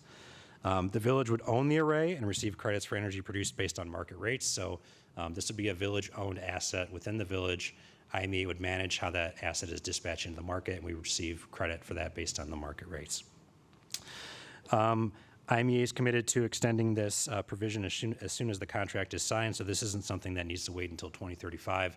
Obviously, there would be time that the village would need to consider citing the project, determining the funding mechanism, so there would be time we'd have to spend planning this, but that planning could start as soon as the contract is signed. Batteries can be leveraged so long as a cost shift is not created to other members, so just like any resource that the village has, like the power plant, IMEA needs to ensure that the other members are not being adversely affected. Again, we share all the costs and all the risks. So we socialize all that across the agency. That's a consideration for the board to make. The board has final say on raising the MDR limit. So the current limit is 10%. I anticipate a scenario where if the village or any other member were to prove to the board that they had a reasonable plan to meet that and exceed it, that the board would definitely consider it and consider adopting it. We would have to have a plan in place, a very detailed plan. As a board member myself, I would expect another member to come with real detailed information on how they plan to meet and exceed that 10%, not just a couple sentences. We want some real details there. As mentioned by President Dearborn, page 463 of your packet also includes the draft resolution to commit to sustainability measures that may or may not be talked about tonight. This is, again, to adhere to Pillar 4 of the comprehensive plan, and that's available for your consideration. Okay, IMEA sustainability. IMEA sustainability plan, which was developed by the board and by IMEA staff and was approved unanimously by the board, is updated on a rolling 3-year basis. The next update will be in 2026. IMEA also provides annual updates on their metrics and how they're progressing. The 2024 progress report is available on the village's website. The runway for the Bee Hollow Solar Project, which was 150 megawatts, was a 9-year timeline. We've talked about this before about siting projects, the backlog in the PJM and MISO queues, how long it takes to actually bring a project to fruition. So this kind of gets to the whole crux of this issue, which is to comply with the CEJA closures, which the first reduction in carbon is in 2038, which is only 13 years away. IME needs to start planning really now for resource procurement. So in the next year to 2 years to 3 years, IME needs to know who's going to be at the table, what is the slice of the proverbial pie that they need to plan for. And that's the reason why we were asked to consider the contract extension. So IMEA, as soon as this process is completed, IMEA is going to immediately start planning to provide those resources with the anticipation of the CEJA closure. Again, CEJA is state law. IMEA has no reason or no intention to be in violation of state law. So that is the deadline, that is the goal, and it's in IMEA's best interest to work towards that goal, but they need to know who's going to be at the table when they start that process. Currently, there's a utility-scale battery storage study underway, and this is projected to be done by the end of this year, and 2030 would be the implementation goal. As I mentioned, MDR can be leveraged to meet the agency's goals, so in a theoretical case where every IMEA member did 10% MDR, then those resources in those member communities would be used to meet IMEA's capacity requirements and also meet the agency's goals for net zero. So there's an advantage to the agency for its members to pursue MDR. IMEA is also developing a program to facilitate CVR. As I mentioned, CVR is something we can consider. IMEA is looking to create a program to help members facilitate that. And lastly, IMEA is going to continue to fully fund and distribute energy efficiency and electric vehicle incentives to its members. So that program is ongoing, and there's no plans to change that. Okay, so my last topic before I turn it over to Mr. Pruitt is on renewable energy credits. They're known as RECs. So a REC is a market-based instrument. It represents the property rights to the environmental, social, and other non-power attributes of renewable electricity. Our RECs are issued when 1 megawatt hour, which is 1,000 kilowatt hours of electricity, is generated and delivered to the electricity grid from a renewable energy source. So this table you see here, our 3-year average energy use is 124,000 megawatt hours. Again, one REC is 1 megawatt hour. So we would need 124,000 RECs to make the village's load fully, to cover it fully by RECs. What that would mean would be an expense to the utility of about just shy of $500,000. The $4 number per REC is for Illinois RECs. These are projects that are based in Illinois. There is a cheaper option to do RECs that are from outside the state, but I think we're better suited to pursue RECs that are energy that's actually being produced and distributed within the state of Illinois. I think you have a better argument there. If the village were to pursue almost this initiative on their own, involuntarily of what residents asked for, we just say we're going to do this. At the 100% REC level, it'd be about an $8.27 adder on everyone's bill each month. To have revenue to cover that cost would be about just over a 2% rate increase for 100% REC. So as you work your way down the table, you'll see obviously it scales down depending on the target the village were to seek. 75, 50%, 25% REC. It's not, in the grand scheme of things, that large of an expense or addition onto customers' bills to cover these costs. The question is going to be, how does the village want to establish this if they want to move towards this solution? Is this going to be a voluntary program? Is this going to be something that the village, again, does on behalf of all of our customers? We distribute the benefits and we collect the costs to run the program. That's a decision that the council will have to make. Other towns that are in ComEd territory that are achieving 100% green are often doing it through RECs. So Lake Zurich is an example. Their Green Choice program is 100% RECs, so they have a fund. They don't have an electric utility, so they're paying for this out of the property tax base. They're going out and buying RECs to meet their 100% green goals. So and this is because those towns are in ComEd territory and they don't have the same vertical integration that we do. They don't have the same access to resource ownership. Some other North Shore towns that we researched that are participating in municipal aggregation and are meeting their green goals through RECs would be Deerfield, Evanston, Highland Park, Lake Bluff, Lake Forest, Northbrook, and Wilmette. So these towns, if you were to live in these towns and your town is meeting your green energy goals, it's often being done through REC purchases. That's all I have for my section for now, and I'll turn it over to Mr. Pruitt.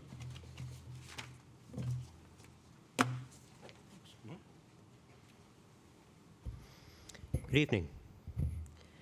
I had an assignment from staff to do some analysis. First was to compare the wholesale electricity rates for the Village of Winnetka Municipal Utility and PJM between 2017 and 2024, to run the similar analysis for the retail rates, it's the rates paid by consumers for the same period, and then to identify any relevant trends, differentiators, or drivers. So the first issue in making the wholesale comparison is, what's the basis of the PJM price? You have here four graphs. Each shows the hourly energy price of the 8,760 hours in each year of a 2-year period. So just looking in the upper left-hand corner for the blue, those are the hourly prices that were registered in Northern Illinois at the wholesale level between 2017 and 2018. So the question is, which price would we compare against? Right? It's a moving target is the point. So acknowledging that it's a moving target, the next question is, all right, well, if we're going to make a comparison and we have a moving market, what assumptions would we have made in terms of how the municipality would have purchased its electricity had it not been purchasing through IMEA, right? The but-for analysis. But for IMEA, how would we have done this? So I don't know how you would have done it, but we found a proxy, right? I think a decent stand-in for a portfolio, and that is the ComEd default portfolio, which is managed by the Illinois Power Agency. So that agency secures about 21 million megawatt hours a year for ComEd customers. It is shaped, meaning that it represents daily peak and off-peak variance, month by month, so then you get the seasonal aspect. So this is far more accurate than simply taking an average of the PJM pricing, because we use more electricity during summer when prices are higher. We tend to use more electricity during peak periods in the middle of the day when prices are higher. So this portfolio, structured by IPA on behalf of ComEd, is pretty well suited to the same type of load profile that we would expect to see in Winnetka. Additionally, it's wholesale transactions. There's no broker fees or markups. This is passed through by ComEd without any charge. And then it has a layered hedging approach that allows for setting purchases today for deliveries 1, 2, and 3 years into the future. So that's a hedging strategy. It admittedly doesn't go as far into the future as the IMEA hedging strategy, which is 10 and 20 years into the future with the power plants, but there is a hedging in there. And then it is a pass-through of all the charges, energy, transmission, and capacity. So we think we found the proxy for the PJM, and that's the ComEd price to compare. We then took a close look at the IMEA billing statements that were provided by staff, and we noticed that on that billing statement, of course, there's a range of costs, and they tally at the bottom. But what we were informed is that within that cost structure is a certain amount of money that is collected for IMEA debt. That is payment on the power plants. So when you pay your IMEA bill, you're paying not only for the energy, you're also paying for a piece of those power plants that are owned by IMEA. You don't get that when you buy from the PJM market. You just buy the energy. So to adjust the IMEA pricing to represent energy only, energy capacity transmission, we backed out that 28.7% of the total IMEA bill that represents debt. So we have the ComEd price to compare as the PJM proxy. We have the amended or adjusted IMEA billing statement to back out the debt. So now we think we have two referenceable sets of data for us to make our comparison. So this is what we found. We lined up the cost based on the reported annual consumption and then the reported monthly prices from each of those sources. And then we lined up the data for the years 2017 through 2024. The dark blue bar is IMEA's cost, annualized cost. The light blue bar is the cost that would have been realized on the ComEd system. We're using that ComEd price to compare. Again, wholesale. The green bar shows the difference between the two. So a few observations here. One is that your IMEA price year after year, very stable. And that's because you're almost fully hedged. Not very much of the energy that is secured and delivered to you on a monthly basis is not already pre-purchased. So you're not floating with the market, you are hedged. There's less hedging in the ComEd proxy, and we see that when we go out to 2022, 2023, where market prices for electricity rose very quickly in response to the war in Ukraine. The war sparked an increase in natural gas prices. Natural gas is the marginal fuel in our region, so if natural gas prices go up, electricity prices go up. A good portion of that PJM portfolio that the IPA puts together was not hedged, and therefore their price rose. So stability is what I'm pointing to here. The second is that IMEA pricing is consistently lower than the ComEd rate, sometimes less, like in 2024, sometimes much more, say in 2023. But this was the basis of our using those proxies to come to an analysis to demonstrate, okay, what is the relative cost in the wholesale market between the IMEA portfolio and, say, a PJM portfolio. So that's our first set of conclusions. The more involved analysis is around your retail prices. So these are the prices paid by residents here in Winnetka. And we had to go through and do quite a bit of data collection, and we appreciate the help that staff provided on providing a lot of background data. But our analysis started with identifying the rates that we wanted to take a look at. I will tell you that for this evening, there's only one high demand customer in your portfolio. We're not going to show the results of that analysis so that we're not exposing someone's energy price in public. Seems reasonable. But all those rates are in your rate book. All the billing determinants are also prepared and provided by the municipal utility, monthly consumption, monthly demand for each rate class, and then the pricing. And in the end, this isn't complicated. It's actually pretty direct. The retail cost is simply the rate times the volume every month. You do it for your Winnetka rate, then you find an equivalent ComEd rate, and you run the same analysis.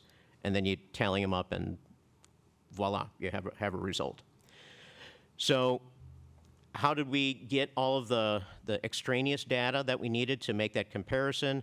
Well, I mentioned Winnetka Municipal Utility, but we also went to Commonwealth Edison, the Illinois Commerce Commission, Power Agency, and PJM's Independent Market Monitor to pull data that we used in this analysis. The billing determinants, again, were provided by the Winnetka Municipal Utility. And, you know, this is all spreadsheet stuff, so there's lots more analysis that could be done now that all the data has been arranged. But we'll look at some of the high-level results here this evening. This is a listing on the left of those Village of Winnetka municipal utility rates, and then what we selected as the equivalent ComEd rate. So the residential rate 1 for Village of Winnetka is roughly equal to the ComEd's residential, single-family, no electric space heat rate, and then just on down the line. ComEd has maybe 3 times the number of separate rates as the Winnetka Municipal Utility, simply because they have a broader range of customers. You know, they have a railroad rate. You know, you don't have that. You don't need it. So this is what makes sense from a comparison standpoint. One of the challenges in this that is relevant is that, and your director pointed to this, is that your bill for the Village of Winnetka utility bill is actually quite straightforward. Not fairly, it is straightforward. There's a meter charge, there's an energy charge, a demand charge for some of the rates, and then your PCA. Those add up, and that's your cost. It's really something from a modeling perspective that is pretty clean. When we do the Commonwealth Edison rate, I didn't have an image of the bill that you saw earlier, but this is my line item of all the cost elements that have to go into a ComEd bill analysis. It's because it is disaggregated or decoupled, so your supply charges are separate from your delivery charges, and those are separate from your taxes and fees. And the first thing that everyone always points out to me is, boy, that's a lot of taxes and fees. Yes, it is. This is just how things are done for the investor-owned utilities in the state. Just about every one of those taxes and fees are the result of legislation.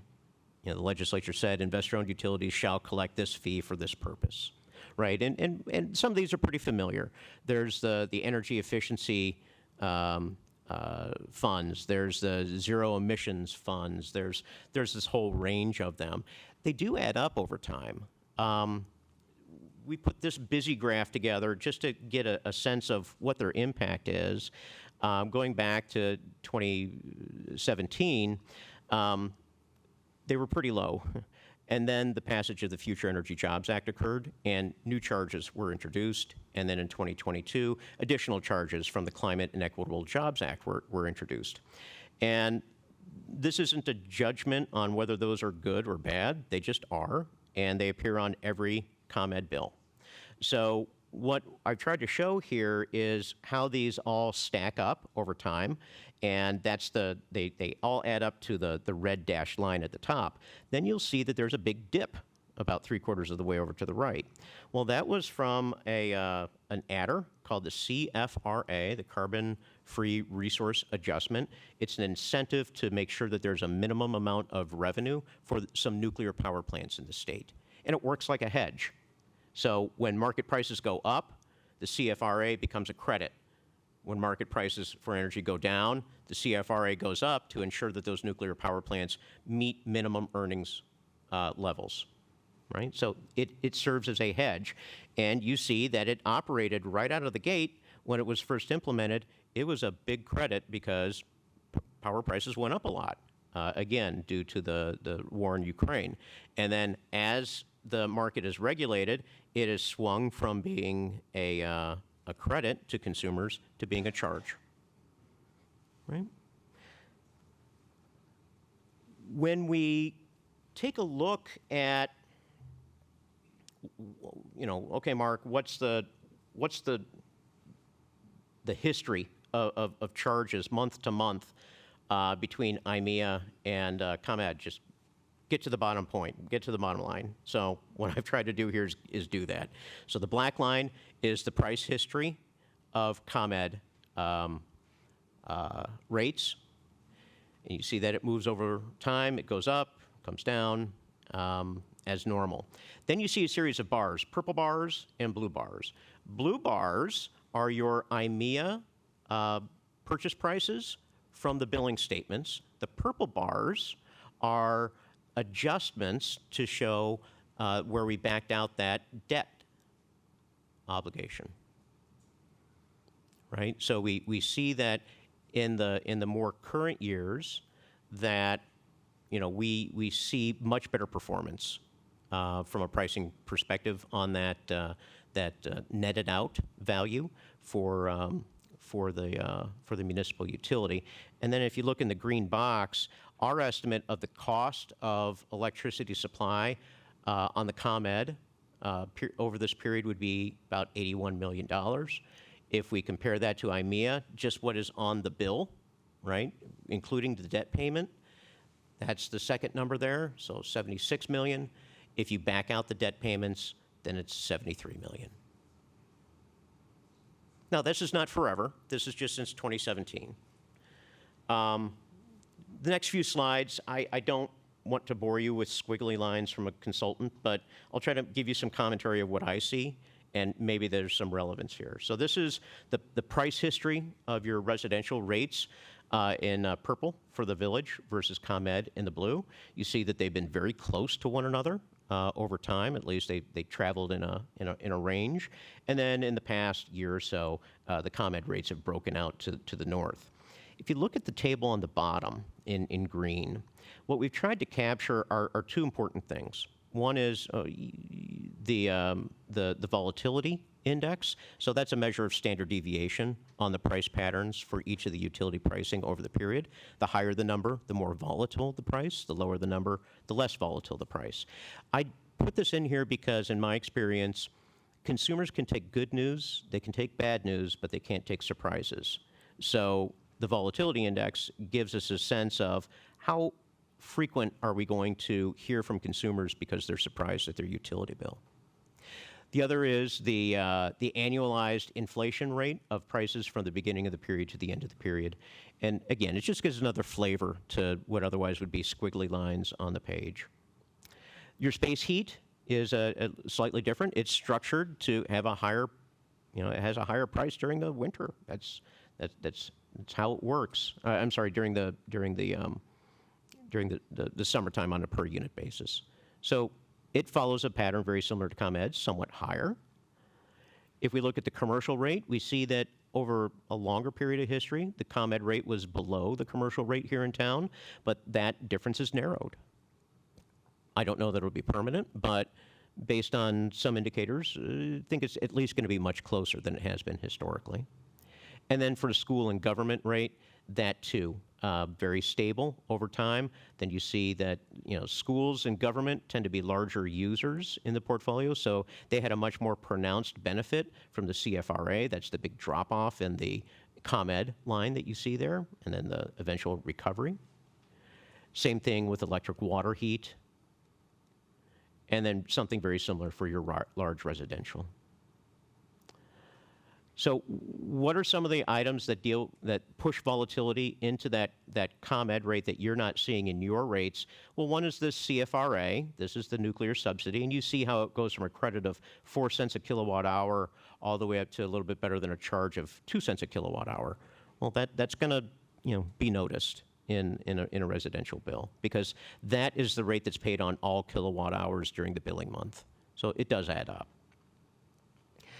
The ComEd rate is also more exposed to the volatility of the underlying PJM market. This is just the kind of the monthly hourly average of PJM energy prices over the term, and prices change. And the issue here is that I just encourage you not to look at the hedges from IMEA as cost savings. That's not the purpose of a hedge. A hedge is there to protect against volatility. Sometimes it yields a lower price, but it's not there for money savings, right? You always pay a premium for a hedge. But when you need it and it works and it's appropriately sized, it can be highly valuable. So that's the way to look at it from my perspective.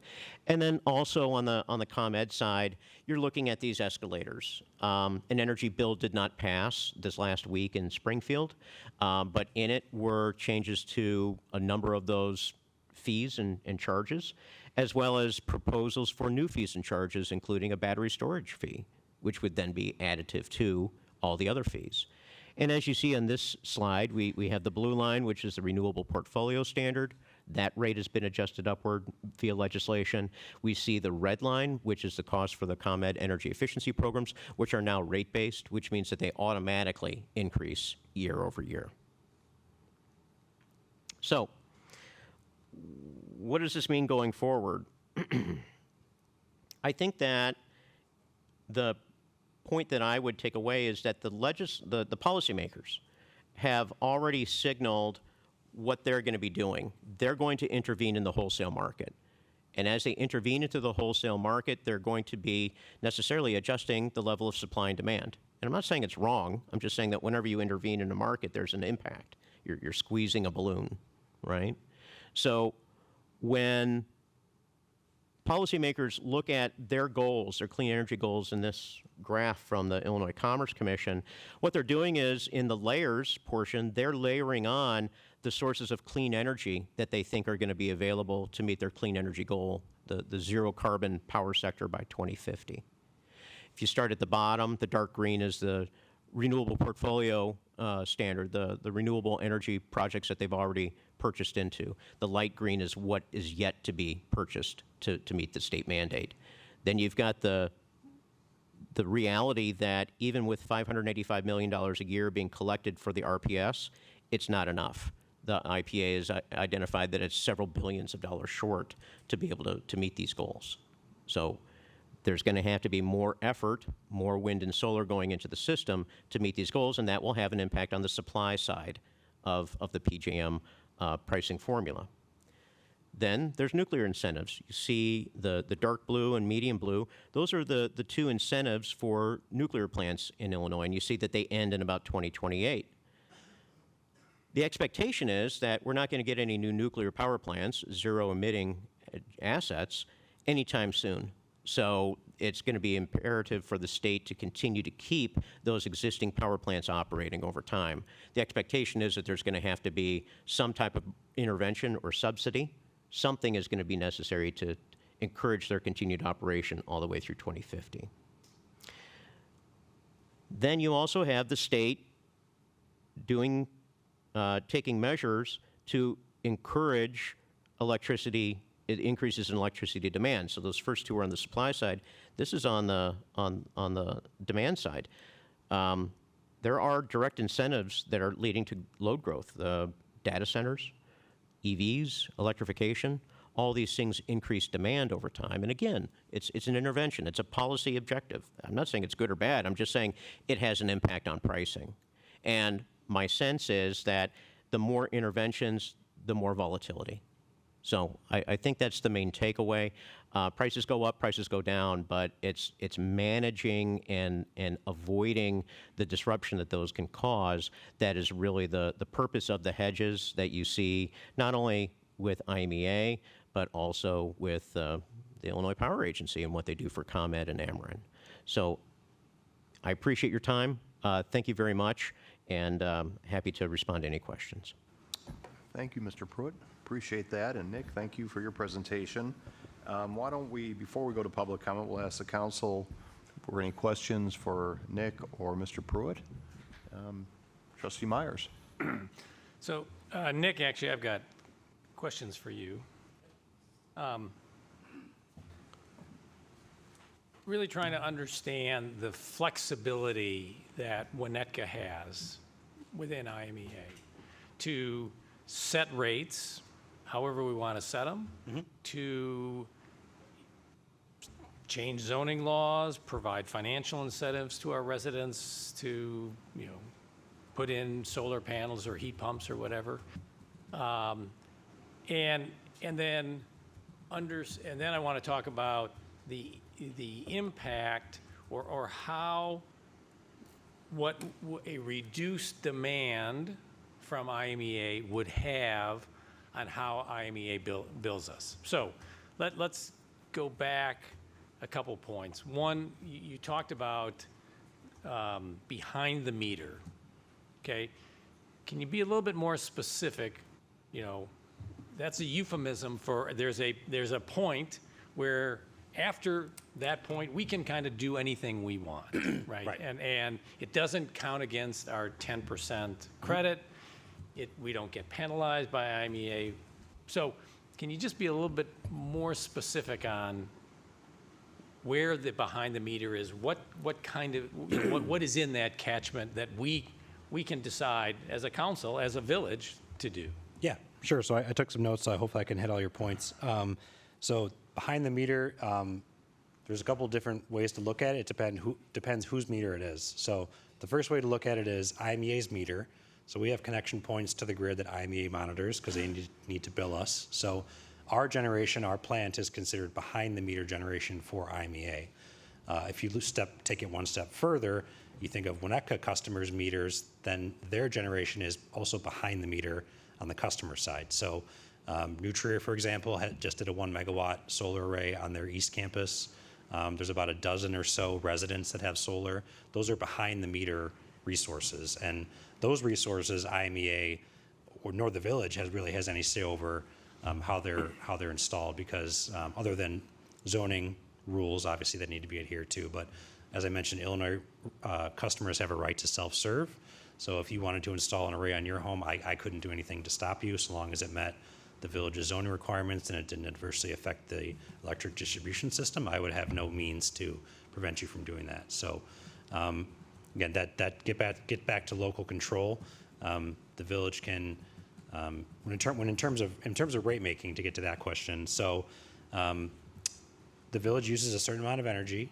IMEA bills us on a monthly basis. It's always a month behind. So this month we'll get the bill for May. We'll pay that bill. And that's really where IMEA's intervention in our rate process stops. So we estimate on an annual basis what that cost of power is going to be. IMEA's been, like I said, overperforming, and that's the reason why customers have been getting a credit for 3 years. So we have a known cost for power supply, and then we have other costs. So the cost for our staff, the cost to perform operations and maintenance at the plant, and then the distribution system. So we take all that and we roll that up into our rate structure. The electric fund is an enterprise fund, so it's fully supported by rates and fees that we charge to customers. We take no tax revenue to fund our operations, so we're fully supported by our fees and services. So every year we perform the budget exercise to make sure we're meeting fund balance policy, and that's how we set our rates. So IMEA has no control over how we set our rates. So we could, once we get smart metering in place, right, we could say, hey, that 5 to 7 o'clock hour, in July through September, that's going to be priced at 40 cents a kilowatt hour. And, midnight to 5 a.m., that's going to be 10 cents a kilowatt hour. Residents, make your decisions. Yep, if you want to create a voluntary program for residents that would opt into that, and then they would get that difference in cost would be an incentive for them to participate. Okay. And then correspondingly, let's say the council says, we really want to push solar. We want every resident to have solar panels, right? So that happens. What does IMEA bill us on, right? Because all of a sudden we're demanding less from them. Is it on our actual usage? We're not committed to any specific number of megawatt hours that we're paying for if we're using less. Right? Correct. So just the same way that WNECA only bills you for the energy that you consume. Okay. I don't have a set target for you for each month. We only bill you for what you consume. IMEA bills us for the energy that flows through those meters. So if everyone were to get solar, like you mentioned, our load profile is going to shrink. IMEA will take that into consideration when they do their long-term planning. The agency, as part of its risk management policy, is not going to over-procure energy or capacity. The intention is not to overbuy so that we can sell that, do that sort of arbitrage. That's not the intention. Yeah, okay. So they would look at our overall trends. I can tell you our trends, at least for the last 8 to 10 years, have been trending downward. Right. Yep. So the village's Okay. consumption So we on could the accelerate whole. that and Yep. have to pay that. So Right. I've got 2 more questions, and I'll try and be quick on. Can I just add one? Yeah. So to that point, to Scott's point, that's not a take or pay system that we're not entered into a take or pay. Right, so say we use, IMEA doesn't say you're going to pay for 1 million kilowatt hours for the month of May, even if you don't use it. Right. They have meters, the Perfect. electricity passes through the meters and they charge us for what we consume. Sorry. So peaking, right? So you said that they kind of estimate the 5 days for IMEA's peak, 5 days for PJM's peak. It's kind of 10 days. It's ComEd and PJM. ComEd, Yep. okay. So why 10 days? Why not 20 days? Why can't our plant run? I know it's more expensive, but as temperatures get higher Right. and demand goes up, our plant becomes more cost effective. Could we not run it more? Sure, the difficulty with our current plant configuration is the amount of time that it takes to bring those assets online. Again, we're talking about a market that operates on a 5-minute basis for energy. So our current assets, the steam assets, take 8 hours to come up to full pressure. So IMEA, when they're doing their analysis down in Springfield to decide whether or not to run us, they need to look, not for the next hour, but in 8 hours, what are they going to predict prices are going to be? Is it advantageous for us to do? So it's a very sophisticated operation. And IMEA takes all the risk if we don't generate. So say, for example, power prices are projected to be high tomorrow, but then a cold front moves in. If they start us up, they're going to pay all those fuel costs to bring us up to temperature. But if we don't push any energy out, they're going to cover all those costs, even if we didn't generate. So IMEA covers that risk in terms of the cost of producing that power, even if it's not put on the grid. So there's engineering restrictions on Right. the use of our plant. If we as a village here, again, decided to address those, is there any reason why IMEA would not want to take advantage of our power plant to address peak demand? No, I don't think so. And I think that there's the structure for the new capacity purchase agreement is indicative of that. So there's another special capacity payment if you want to participate in a PJM program. If you have a certain efficiency, you need a really efficient machine. They're called like aeroderivative turbines. It's like a C-130 engine. If you have a really efficient machine that can be dispatched almost within a matter of minutes, so again, you're talking about timing the market, you can get an added capacity payment to have that machine. And in all likelihood, we would get dispatched more often because that's a machine that can be started just like that, and then they can time the market better, and we would run more. But there's also, as I mentioned in my presentation, we are in Cook County, which is in a non-attainment zone. So there's limitations on our Clean Air Act permit that we can only emit a certain amount of CO2 and other particulates from our plant. So we have limitations based on just where we are in Cook County. Okay. Last question that I have. I mean, this whole issue is really, we're trying to guess what's going to happen starting in 2035, right? And there's all kinds of, we can get into all kinds of volatility in energy markets, but I guess the question is, how do we know? How can we best understand in this contract how IMEA is going to charge our residents starting in 2035 if we stick with them? Why, Mark's charts show, great, we're less than ComEd. Things change. Why do we think that would stay the same? Why would that not go up? Right. So the portion of the portfolio now, which is from owned generation assets, it's anticipated that they have very predictable fixed costs. The source material comes directly out of the ground. It goes directly into the plant to produce electricity. So the cost of that power that's produced, that is projected to remain pretty stable. And the debt service, to Mark's point, will fall off in 2035. So the asset itself will still be running until the CEJA mandated closures, but with no debt service. So that cost will be reduced.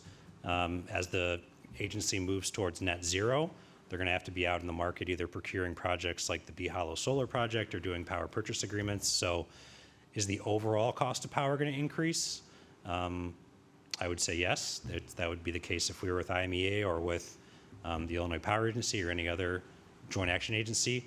The renewables at the current state are more expensive than IMEA's current portfolio, which is primarily thermal-based resources. So I think there's going to be opportunities as the debt falls off and those resources have a lower cost to produce.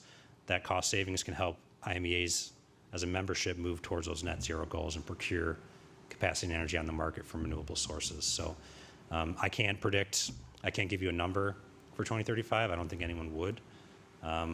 Is it going to be more than it is now? That's 10 years from now. So it would most likely be more than it is now, but what is the number? I can't tell you that. But what I do know is the assets that we currently have under management, those are projected to have relatively stable costs. And again, the debt service falls off in 2035. We can come back.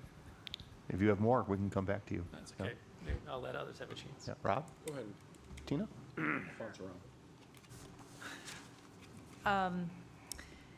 So I think one of the things we've heard consistently, I think you've addressed this though, is this idea that the MDR limit is 10% currently. Since we are a member of IMEA and you're at the table for those meetings, and that, as I think we've talked and clarified, that doesn't take into account behind the meter, right? So, everybody could get solar if they wanted to. That addresses the concerns that some EV owners have said that, they've made a moral choice to have an EV. My husband has an EV just because he doesn't want to pay for gas. But if you could get a Tesla solar panel and a Tesla wall or the equivalent and completely be off the grid, and that wouldn't impact any of these issues with MDR. But my question is, why would the board, the IMEA board, ever reject a request from a participating municipality to increase the 10% MDR limit? Like, why would they? It seems like they're going to be in a position to have to grab as many sustainable generated electrons in the system that they can. Do you know what the history is with this 10% limit and how that came to be? Because I know that's been a focus of many people's concerns. Right. I was not on the board at the time that was decided. I think it would really come down to the scale that a member was trying to accomplish. So if there were no limit and theoretically say, St. Charles can find land to procure and install an array that covers 50% of their load, that may cause concern to the other members, because if it's a 50% of their capacity is coming from a solar farm, then that's capacity that's not always going to be there. If you recall, solar has a very low capacity accreditation. So when the sun is not shining, those megawatts need to come from IMEA. So it's a matter, IMEA needs to manage its portfolio, and what they want to avoid is a total cost shift. So a member installing a very large system in order to, reduce their capacity, their demand, that could potentially shift those costs to the other members, and that's what the membership's trying to avoid. But, and this may be just complete speculation at this point, but I feel like that's what we're trying to envision what 2030, 2035, 2040 look like. There's probably not many, I mean, I understand that would be a concern, but there's probably not that many municipalities that would have the capacity and resources to do that large of a scale. Right. We would probably, especially if Naperville is no longer at the table, we're probably it, or maybe one or two others. Yeah, I mean, the 2.7 megawatt array, a ballpark number we've received is about $5 to $7 million for that. So that's not even getting to our 10% limit. You're already at $5 to $7 million for installed cost.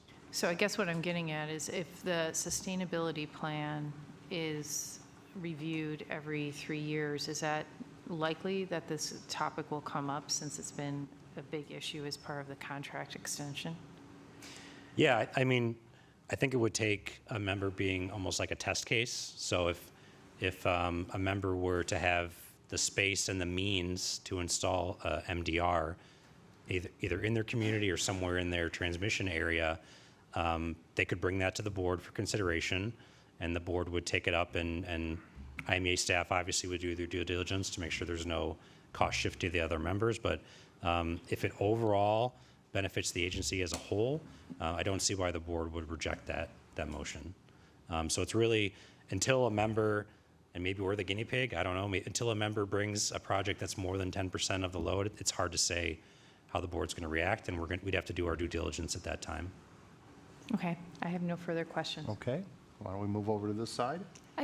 Did we have an attorney review the contract at any point in time before it was handed? Like, did the members have an opportunity to look at the contract before it was finalized? Yeah, so IMEA staff did a stakeholder engagement with each of the municipalities, village managers, directors, and then the attorneys for the municipalities. So our council had an opportunity to look at that contract and weigh in, provide feedback, and make sure that the finished product was delivered to the IMEA board members. So yeah, each of the 32 members had an audience with IMEA staff and their council to provide feedback and receive training on what exactly this new contract is, and have a discussion. So we did participate in that exercise. Yep. Rex. Yes. Can you, don't want to put you on the spot, but you mentioned Lake Zurich, and they're doing 100% Rex. And so just for my basic understanding, that essentially means they are purchasing Rex to be able to say that they're 100% green, in terms of the power being supplied to that municipality is coming from renewable sources. Yes, that's a correct statement. I'll add some more context. So Lake Zurich is in ComEd territory, obviously, so they're getting electrons off the PJM grid.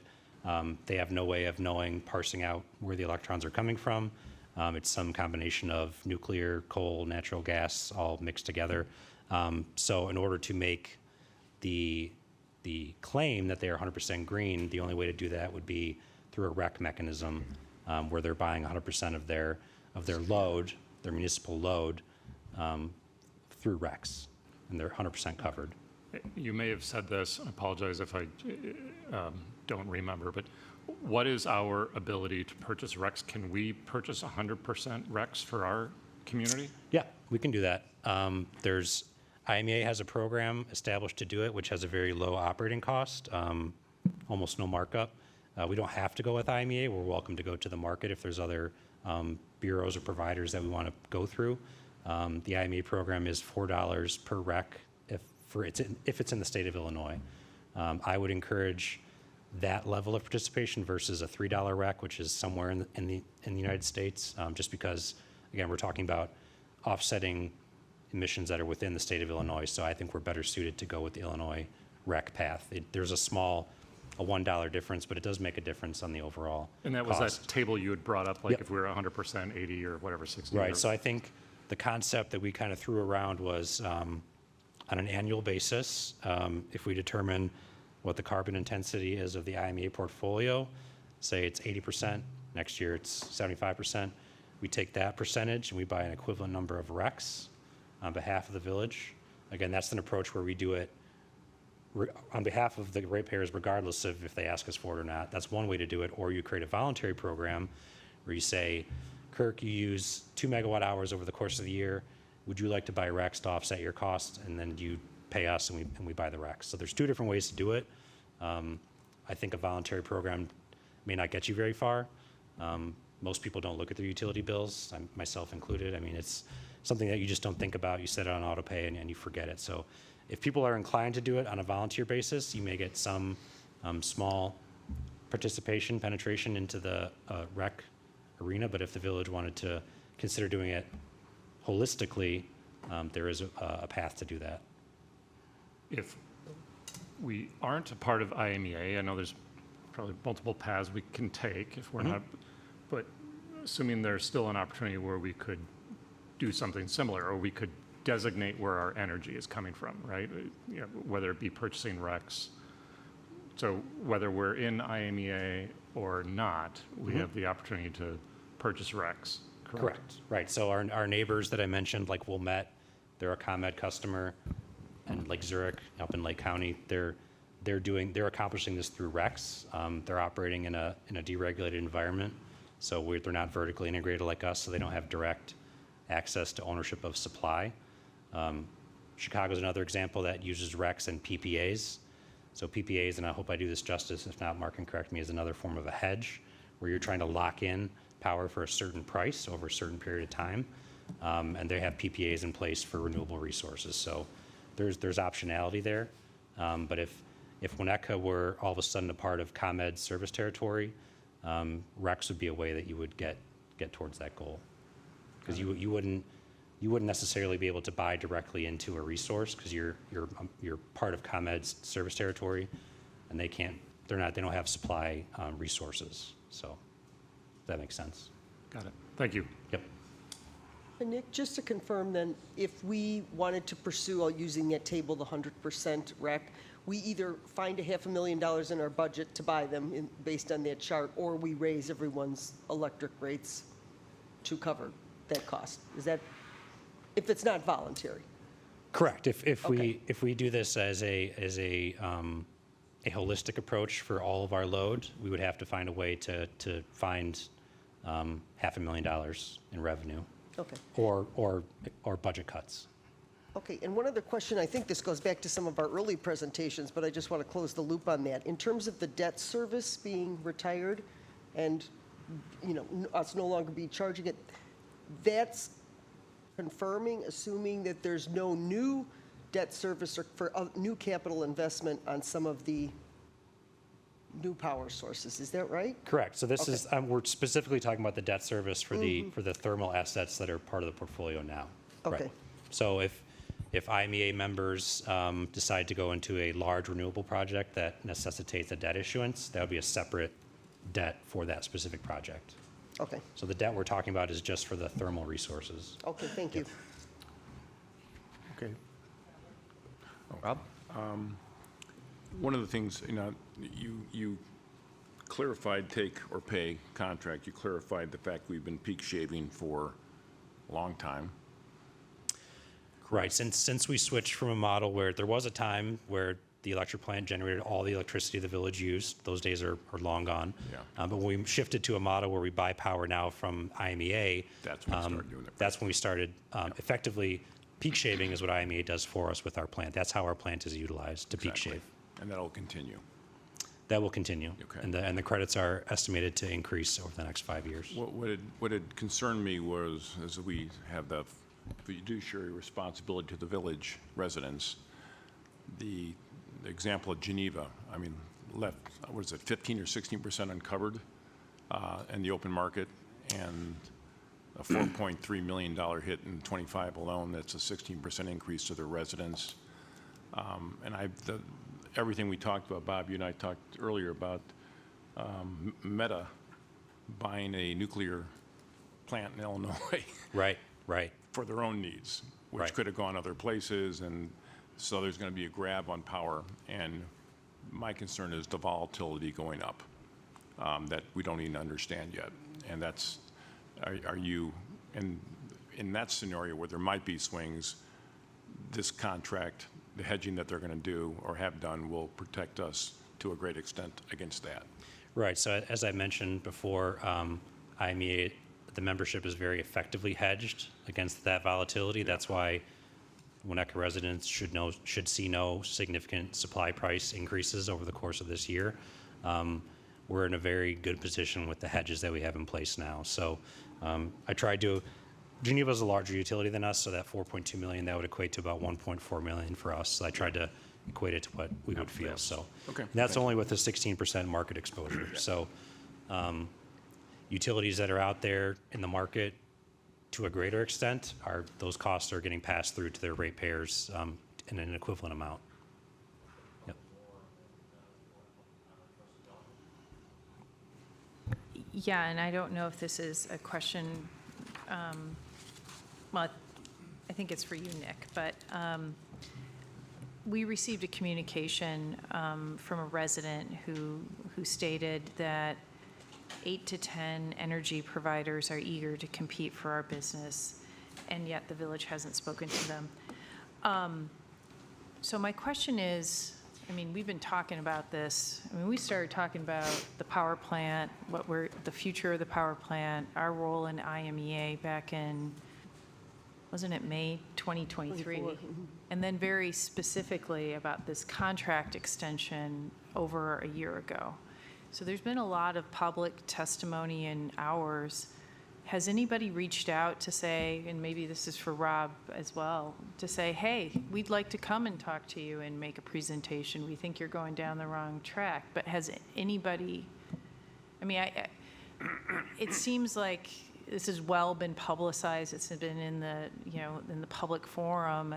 Has anybody contacted us about coming to make a presentation to us? Not to my office directly, but if you recall from the May study session, Mr. Pruitt, through a request for information, spoke to nearly a dozen. And at this time, they're not going to be providing pricing. I'm sure that they would come and talk to you about what they can do, but they're not going to be able to meet the full requirements of a PGM membership, which we would either do as staff or contractual services. So it's early for that to happen, for us to be able to get a competitive pricing, given the way their model works. Well, if you want to weigh in on that. Yeah, but just putting the pricing aside, I mean, they could certainly come and pitch, like, this is what it would look like if you didn't go with IMEA, but nobody has done that, right? Okay. All right, thanks. Okay, Scott? A comment, and then I know we're going to do comments later, but just real quickly. Though I think we have to be honest that if we said, hey, we're going to have 2 nights of presentations by power marketers, we would have 8 or 10 power marketers here, happy to tell us what they can do. They certainly not talk about what pricing they can give 10 years from now, but I think we've all done the research. We know the capabilities they have. They could do anything we want, right? Anything you want to pay for, there's somebody out there that's willing to do that. So I think, it's not because they can't do it that they're not here. So I think we need to recognize that. Nick, I just wanted to go back to our power plant and just try and understand that a little bit more. if we went on our own, right? Let's say we went to a power marketer and said, we just want a contract for a base, average, whatever it is, every day. And we're going to use our own power plant to cover peaks. How would that work? Could it work, right? Right, we have the Cook County restrictions on our emissions. Okay, let's set that aside. I know that that's kind of a big assumption, but let's set that aside. Could we meet our own peaks with our power plant? And what capabilities would we need to have? Not with the current iteration of the power plant. We did retire number 4 turbine last year. We currently have a 5-year waiver with IMEA to replace that capacity. But even when we were at full capacity, we were about 32 megawatts, and our peak is 40. So we've never been able to meet the full, as the load has grown, we've never been able to meet that full demand, just about 3/4 of it. Our capacity in your scenario would be a hedge, just like IMEA's assets are a hedge in the market for capacity. But the village would be taking on pretty significant risks for non-performance. If there was an event where PJM tells us to run, for some reason we can't run, those penalties for non-performance are very significant. And I'll do the best I can to explain it, but Mark can jump in. So in all likelihood, the village on its own, if we were a solo venture, would be out doing that hedging somewhere else in the marketplace. So we're going to have a hedge set up for capacity and energy, block contracts out in the market just to cover the scenario where our plant could not cover our load. Okay, so in my scenario, we're not dealing with IMEA. Right. ABC, we've hired ABC Power Marketer, and we're contracting with them for a stable amount, and then so we would have to do the hedging, and then we would also have to have a plant that would enable us to reach those peak demands on an as-needed basis, or we'd be having to pay the power marketer to cover those peaks for us, or whatever portion of those peaks we can't, Right. we miss, in a So sense. part of Mark's expertise is to do exactly what you're asking for large clients. So I can let Mark try to speak to that. Well, If, why don't you Nick, wrap up the answer and. Yeah, Okay. I just wanted to understand kind of what it was.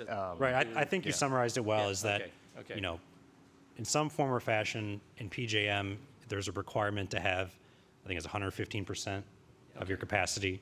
And if we don't have that physically in the village, it needs to be obtained through some other means, most likely, a contract. Yeah.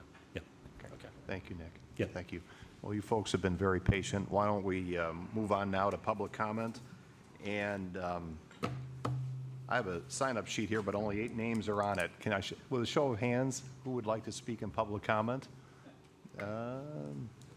15, maybe, something like that. Why don't we start? Is there anyone here who hasn't spoken in public comment in the past, by chance? Oh, seeing none, we have repeat. Do we have one? Well, why don't we start with that person?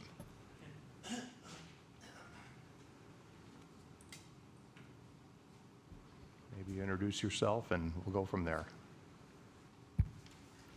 Hi, my name is Cindy Schrader, and I live on Woodland Avenue, and I really appreciate the chance to speak with you tonight. And I appreciate the presentations that were given. They were very detailed and professional. But I would like to point out that they focused heavily on one kind of cost of energy, and that's largely the monthly cost, the out-of-pocket costs. And they're focusing on that for an energy supplier who has as a central part of its portfolio a coal plant. There are other costs to relying heavily on coal-fired power plants. 2024 was the hottest year on record globally. It broke the previous record, which had been set just 1 year earlier in 2023.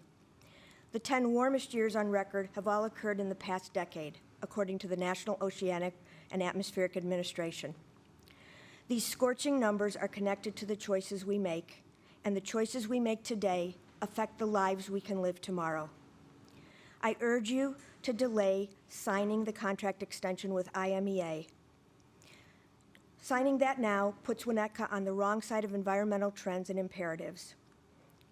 Instead, I urge you to take the time to examine alternatives and alternative suppliers more closely.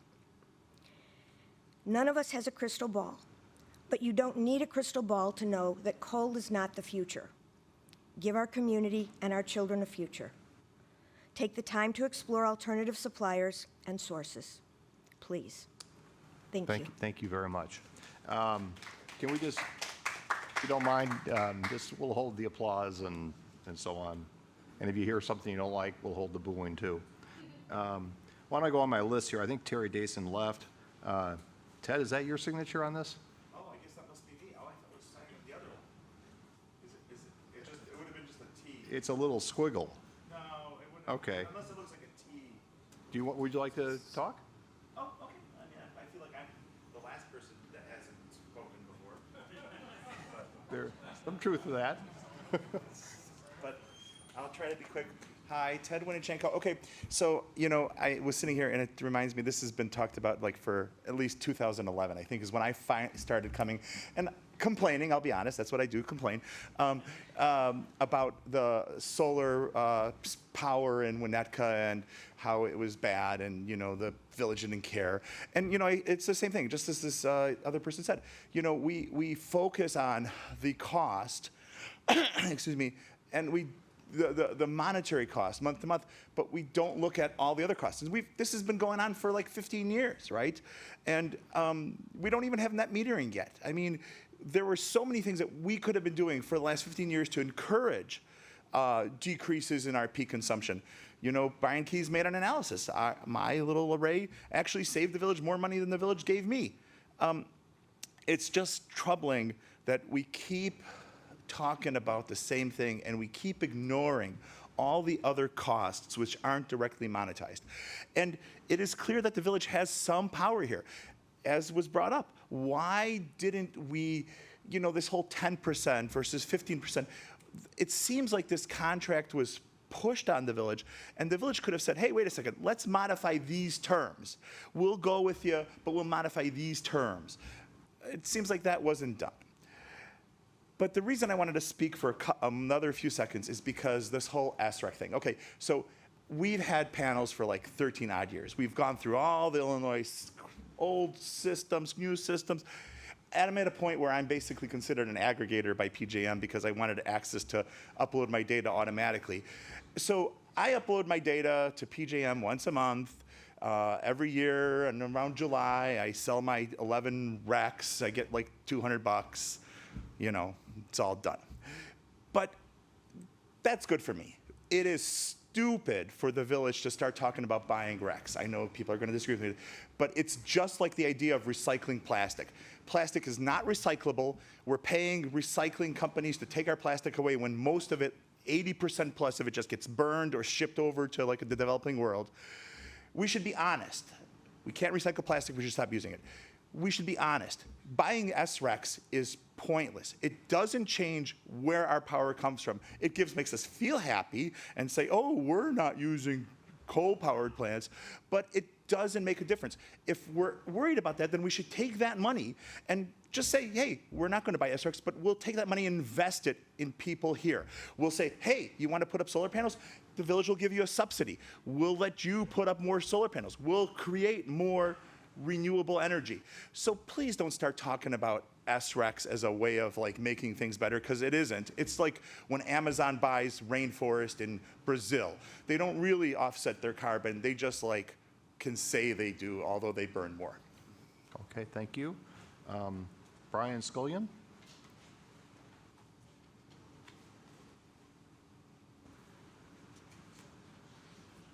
Hi, all. Thanks for your dedication, staying late. I think I came here like 9 months ago to encourage study, so maybe play a small role in getting the ball rolling, or at least encouraging it. I'm here at the request of Bob Zabers, and I'm told there's an administrative maneuver where I'm supposed to read into the record. I won't do that to you. I'll give you a copy. But he sent a letter to you all. He's one of many energy experts. And I encourage you to review his LinkedIn profile. It's a very quick read. This is clearly an individual who knows a lot about it. He's not just green energy. He knows a lot about energy. He's been consulting and advising on it. And if I could summarize Bob's letter for everyone in this room, it's let's stop speculating about the alternatives and let's get a chart up on the screen that shows what 5 or 6 alternative providers would entail in terms of the costs, in terms of their generation resources, in terms of the timeline they need to implement, in terms of what they might do with our peak capacity. What do those 5 or 6 alternatives look like instead of us speculating about what might be out there? We heard about the historical track record of ComEd, but what does ComEd look like us for 2035 to 2055? What would that entail? And for the other participants out there, where is that? That's the analysis I think we all want to see. Is there a risk? We keep being told by the energy experts that there are many providers. We're told that IMEA is giving us a Tony Soprano opportunity to either work with them or not. But frankly, we're telling you as concerned citizens, take that risk. Is there a tiny risk that we'll somehow be in a precarious situation on energy? Maybe. We don't believe it. But we're saying, you know what, for the reasons stated, let's try to get away from coal. Let's at least look and know what the real options are before you make a decision. So I hope you'll take a moment to look at Bob Zaber's background, as well as his letter. It doesn't go on at great length, which encourages you to do much of what I said. Thanks for your time. Okay, thank you. Terry Cross.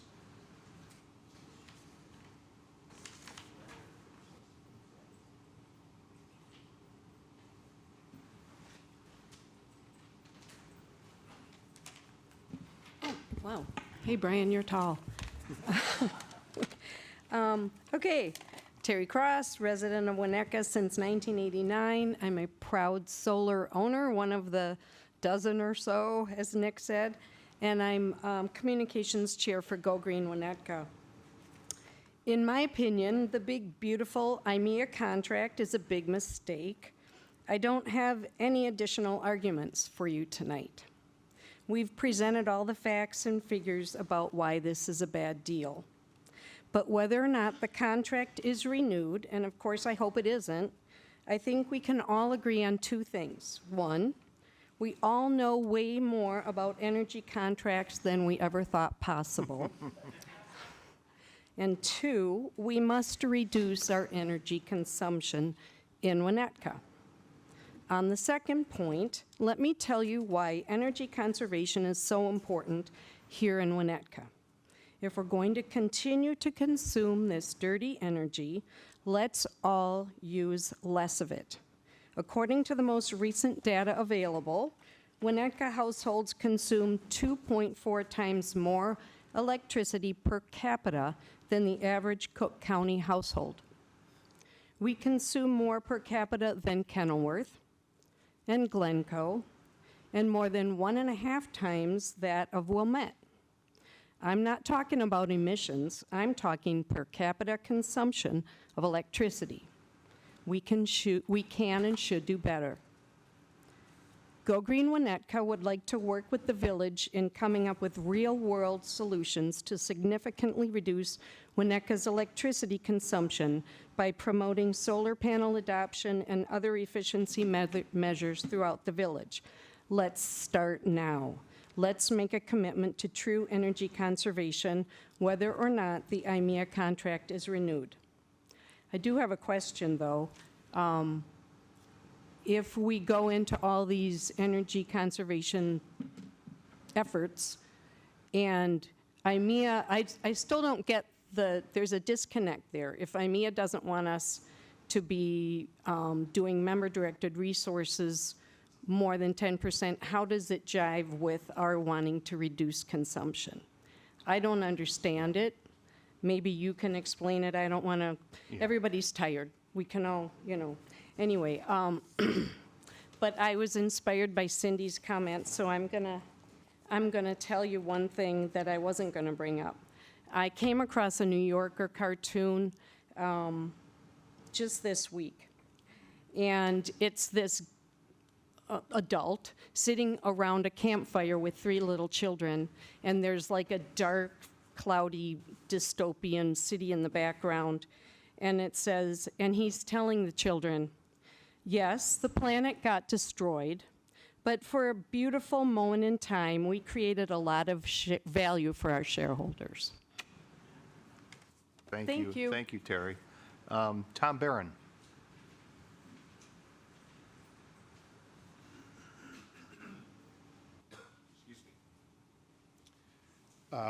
Thank you for all you do and for what you've done so far. I received a letter from a Naperville council member, and he asked me to read this into the record. Is that okay? I think we may have received it, Tom.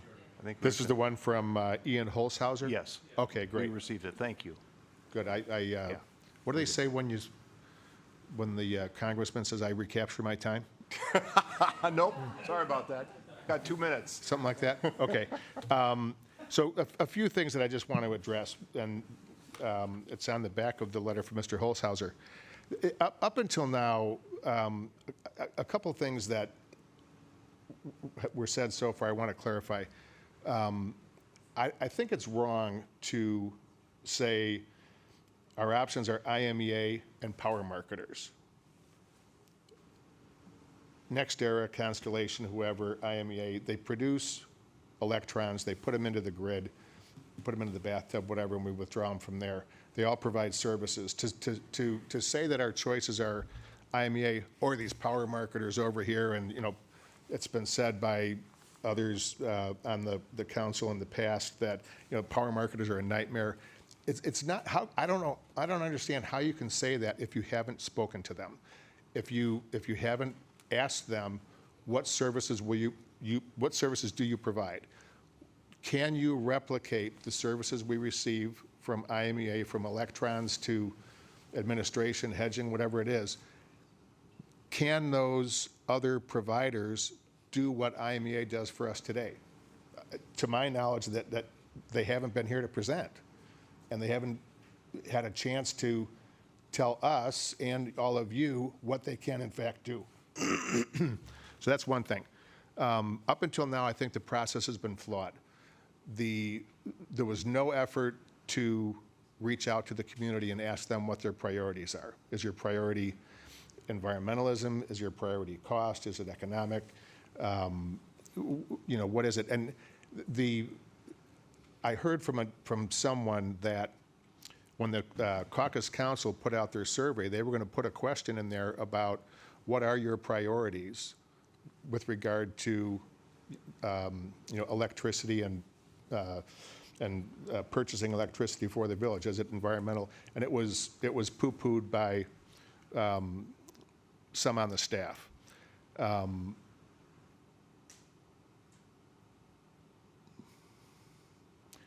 One other thing that I'll just throw this out there to keep in mind. Mark's presentation was, in my mind, with all due respect, it was incomplete because it did not go into, as Brian mentioned, it did not go into what can these other providers do for us, Constellation, NextEra, et cetera. Can they perform all the tasks that IMEA does now? To see this up here without that is, in all honesty, it's irritating to me that staff is making a recommendation when they haven't examined the other alternatives. It's just, it's beyond me. It's a $200 million contract that you're going to let, that we're all going to pay for the next 20 years or 30 years if I live to be 98. It's distressing to me that you haven't considered the other providers, and I encourage you in the strongest terms to do that. Okay, thank and you, have them Tom. come in. Thank you. All right, Katie Scullion.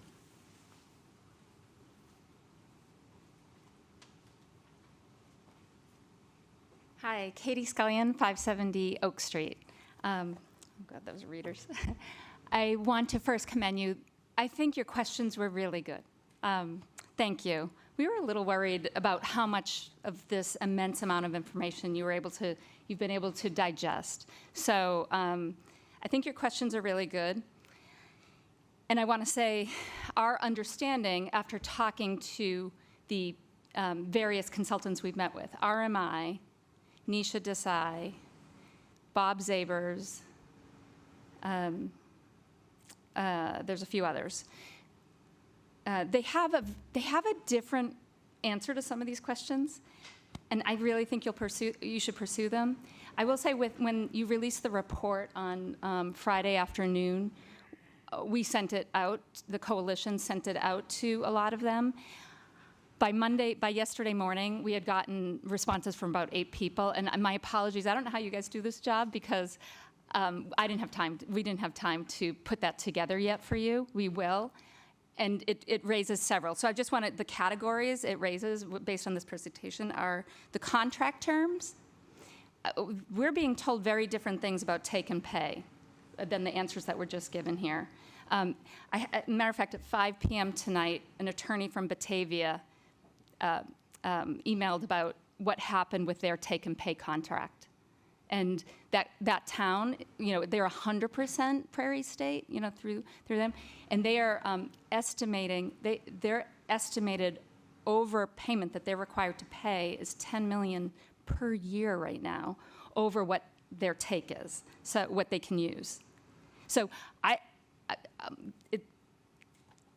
obviously it's just a really big gap in what we're being told and we're getting and what you're getting. The second major thing is the market outlook. We're talking about a market outlook in 2035 to 2055. It's just we're getting a very different outlook. And we don't know that you should go long on coal to hedge for what demand might be then, because we're being told different things. So I guess I'm going to say, bring the gorilla, the whole proverbial gorilla in to jump on this Samsonite suitcase hard. The presentations so far have been so pro-IMEA, right? And, I mean, we're being told they aren't a good partner. And I think if you hear directly from these people, they're way more expert than we are, you'll maybe resolve some of these differences and there'll be more consensus in town about what the right thing to do is. Thank you very much Katie. for your Thank service. you. Colin Cross?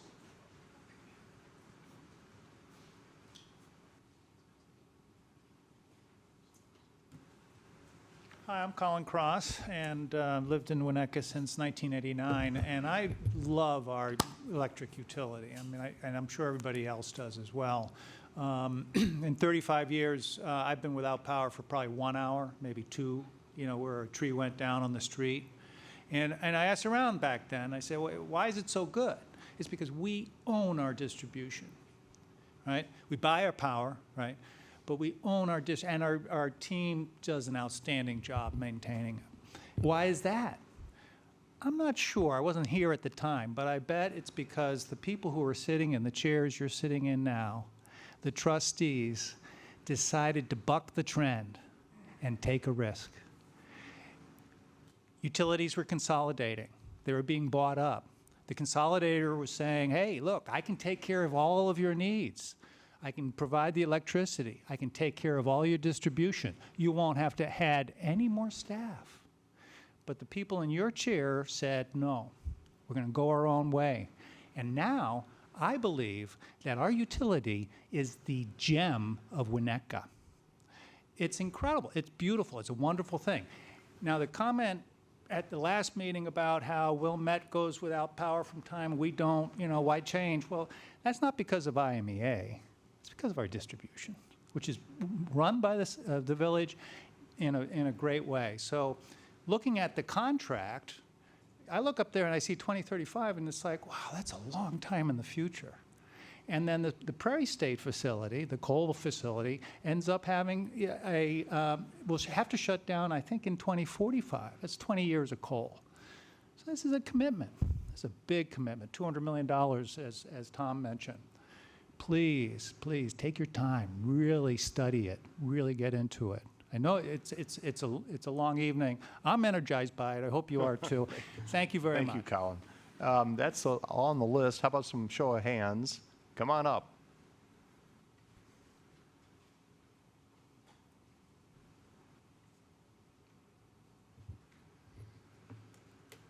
Roger Hochschild, 682 Ardsley Road. Thank you for the opportunity to speak tonight. And as others have said, I want to start by thanking all of you for your service, and especially on late evenings like tonight. Right here on April 15th, Chris Rintz said, and I quote, "We all know coal's bad. I mean, that's not the issue. The issue is if we do anything different, it's not going to make a difference." And I truly hope that does not reflect the views of our community. I would contrast that perspective with something I find more inspirational from noted philosopher Sidney Smith, who said, "It is the greatest of all mistakes to do nothing because you can only do little."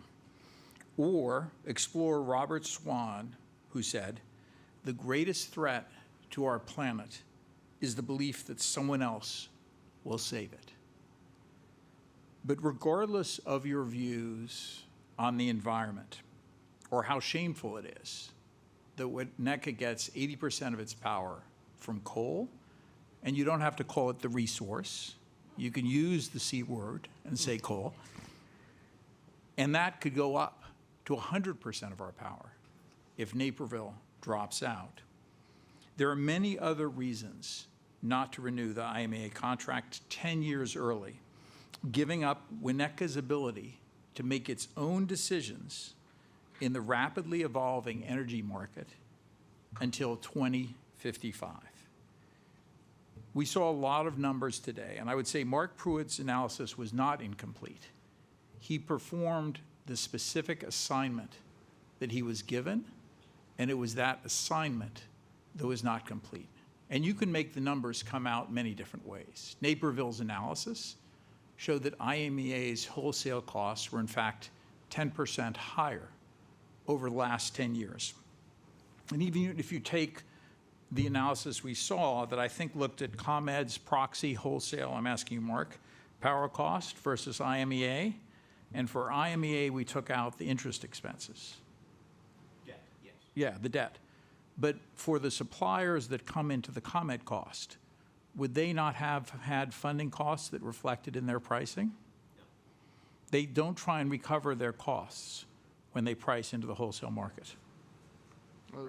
Oh, please, you have forgotten more about this. No, Mark, All we're right. not going Q&A. Anyway, there are public many comment. numbers. Naperville Thank you. spent a lot of time studying this and came up with a different conclusion.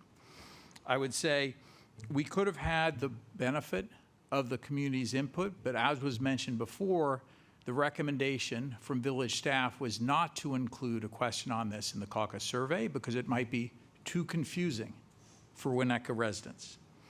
So again, at a minimum, I would ask that you take the opportunity offered to us by St. Charles to work with them on a thorough evaluation of the alternatives to IMEA and not be accountable for the worst long-term decision since Mayor Daley's sale of Chicago's parking revenues in 2008. Good point, Roger. Thank you. Thank you. Anyone else that would like to come? Just come on up when your hand goes up. Hi, Marcus Wedner, 3 Kent Road, and husband of former trustee Ann Wedner. Yes, you are. I just wanted to add a few points on the IMEA contract. I agree that questions that got asked here were obviously well informed, so I appreciate that. But the contract, as I read it, just doesn't have a lot of outs.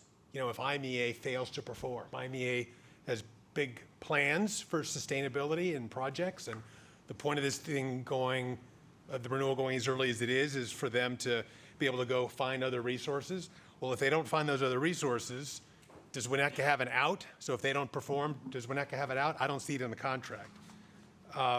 If they do go ahead and develop those other resources that are renewable, but the costs come in a lot higher than they were projected, does Winnetka have an out? Are the Winnetka ratepayers protected for IMEA's failure to meet a certain cost threshold? There's no out in the contract. The peak shaving discussion I thought was helpful, but the contract is clear. There's no peak shaving allowed. The peak shaving that the Winnetka power plant provides, it's real, but it's spread among all the members. So again, the contract's crystal clear. It is a line in the contract, no peak shaving allowed, period. So good question, but I want to just clarify that. The escrow account for environmental damage when you shut down the plant, they say they have it. Is there a third-party audit to gauge the sufficiency of that? I mean, otherwise, because if we don't know if that number is a thorough enough number, we're going to end up paying if it's too low. It's pretty simple to get a third-party audit. Same thing goes with the decommissioning costs if Naperville doesn't renew. It doesn't sound like Naperville's going to renew. What are those costs? Has IMEA provided Winnetka, the staff, the trustees, an estimate of what those higher, right, because now we have a smaller base of members, still have big decommissioning costs. Naperville will be out of the equation. You ought to see those too before you sign the contract. And with all due respect to the village attorney, I didn't hear that a attorney who specializes in municipal power contracts actually reviewed and marked up this contract. For a $200 million contract, for a $10 million contract, that would be the absolute bare minimum. Find the right attorney with experience in this space, mark it up. And so I would say I appreciate all of the effort and all of the engagement, but I would just ask you to have the courage to slow the process down to get answers to those minimum basic questions. Thanks so much. Thank you, Marcus. Come on up. Good evening. Derek Vandervorst, 847 Ash. Couple comments from my side, and it was brought up by Roger as well, but it seems like the only alternative you've really looked at is going alone. But that's not the only option. Going together with some others, and like Mark Pruitt said in his previous presentation, the cost that we would have in addition to our cost now is the same whether we just paid it by ourselves or if we share with 8 other communities. So I think that is a very valid alternative to look at as well. I do have a short question. I think it can be very quick yes or no. Is community solar allowed under the MDR? Do you know? Derek, this is not a Q&A. We're not going to do Q&A here. Just public comment. Okay. In the beginning, you said it was also for questions from the community. And this is a very short question. It can be yes or no. Is community solar allowed under the MDR? Is there a yes or no answer to that, Nick? A yes or no answer? The definition of community solar, it would be a different mechanism than the village. Okay. So that's Community solar is. But let's Derek, let's keep moving here. So I see. Okay, so that's a no.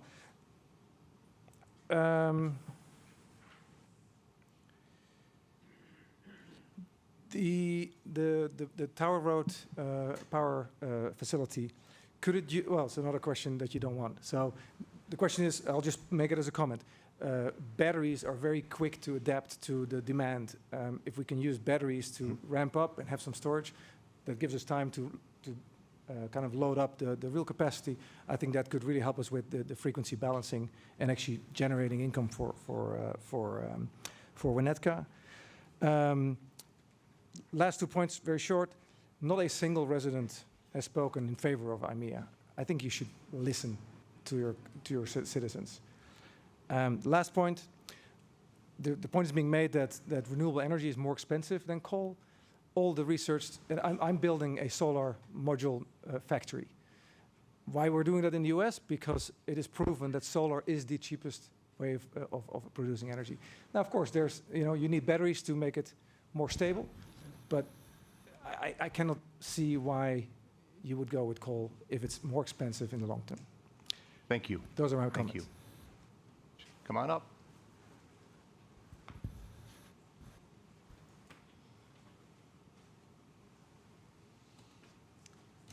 Latham Ain, Scott Avenue. I'm also going to make fairly liberal use of the word coal.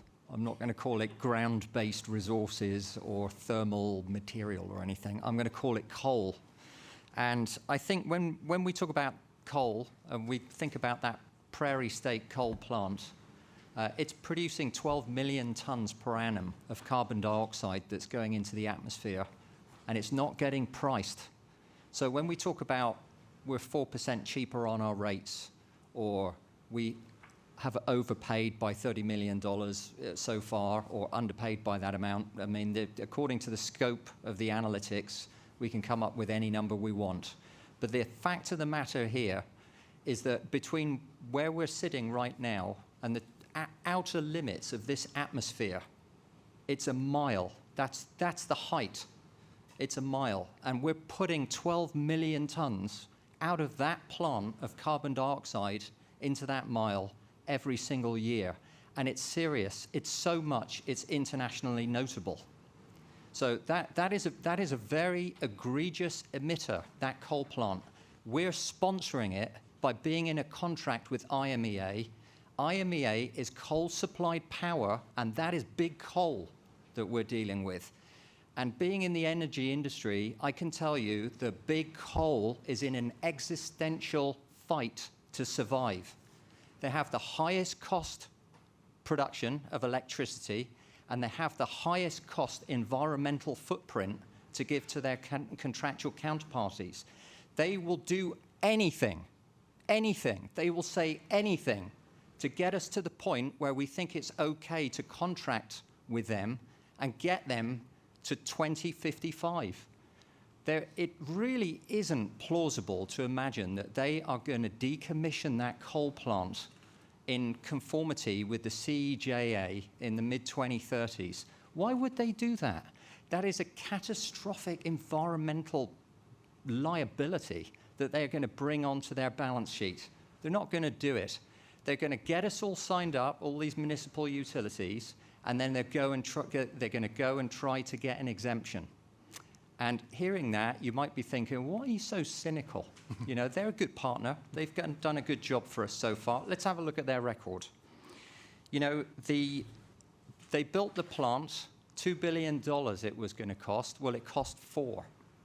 So that was incorrect. And we ended up in this situation where we had to bankroll that, and that's what we're talking about when we talk about these bonds. They've talked about clean coal at the outset of this concept.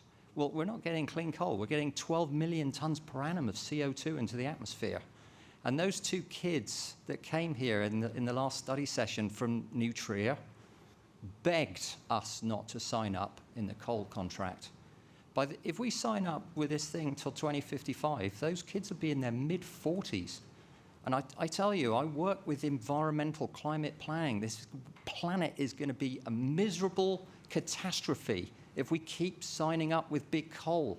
We've got an opportunity to get out of it. We must take that seriously. Well, you know, they told us...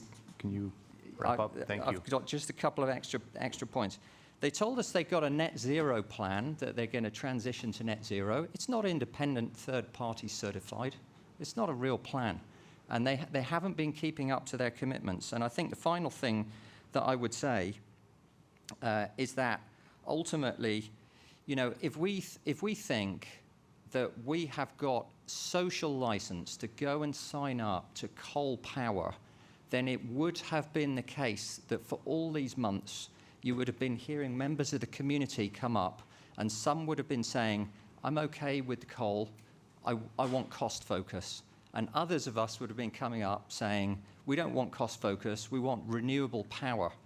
But that's not what has ever happened in any of these study sessions that I've ever been to.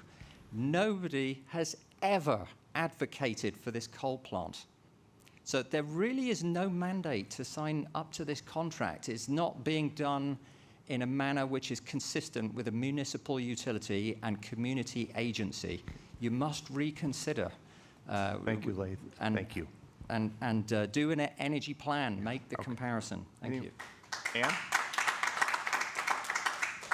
They're applauding for you, Ann, to come up. I know, everybody wants to hear from me. Yeah. So here I am. This is the advantage. I don't have to go on and on because when you have a spouse, Ann Wedner, 3 Kent Road, married to Marcus, and Marcus ran out of time and forgot one of his points, so I'm going to make it. Good. All right. So we talked a lot about behind the box and how much freedom we have when we're behind the rate box, right? Behind the box. And I think that the impression was left among everyone that if we do create that solar farm on the landfill, that is also behind the box. It's not behind the box. Right, it's not behind the box. And so the ions that are created there get spread out among all of IMEA's customers. It's not just clean energy for Winnetkins. I just wanted to be sure that we knew that, and it goes towards whatever the caps are and all of that. Thank you, Ann. So it's not always clear. Thank you. Thank you for covering for Marcus. Anyone else before we close public comment?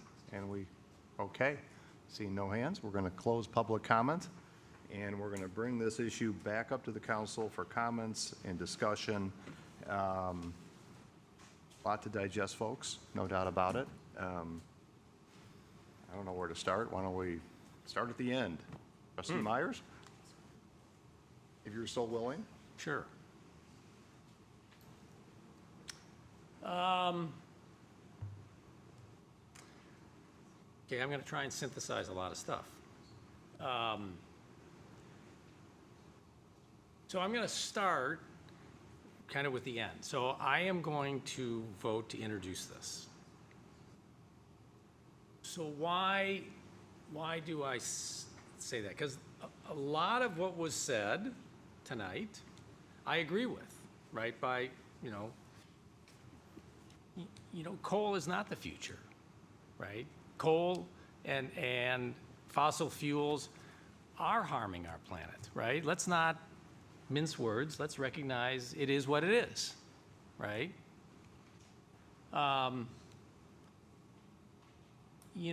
think that the thing I've learned, and I kind of have come in on the council a little later since you guys have been discussing this, I feel like we've been looking at this issue as a binary question of do the ethical thing and get off of coal, go with a power marketer, or stick with something that we know, right?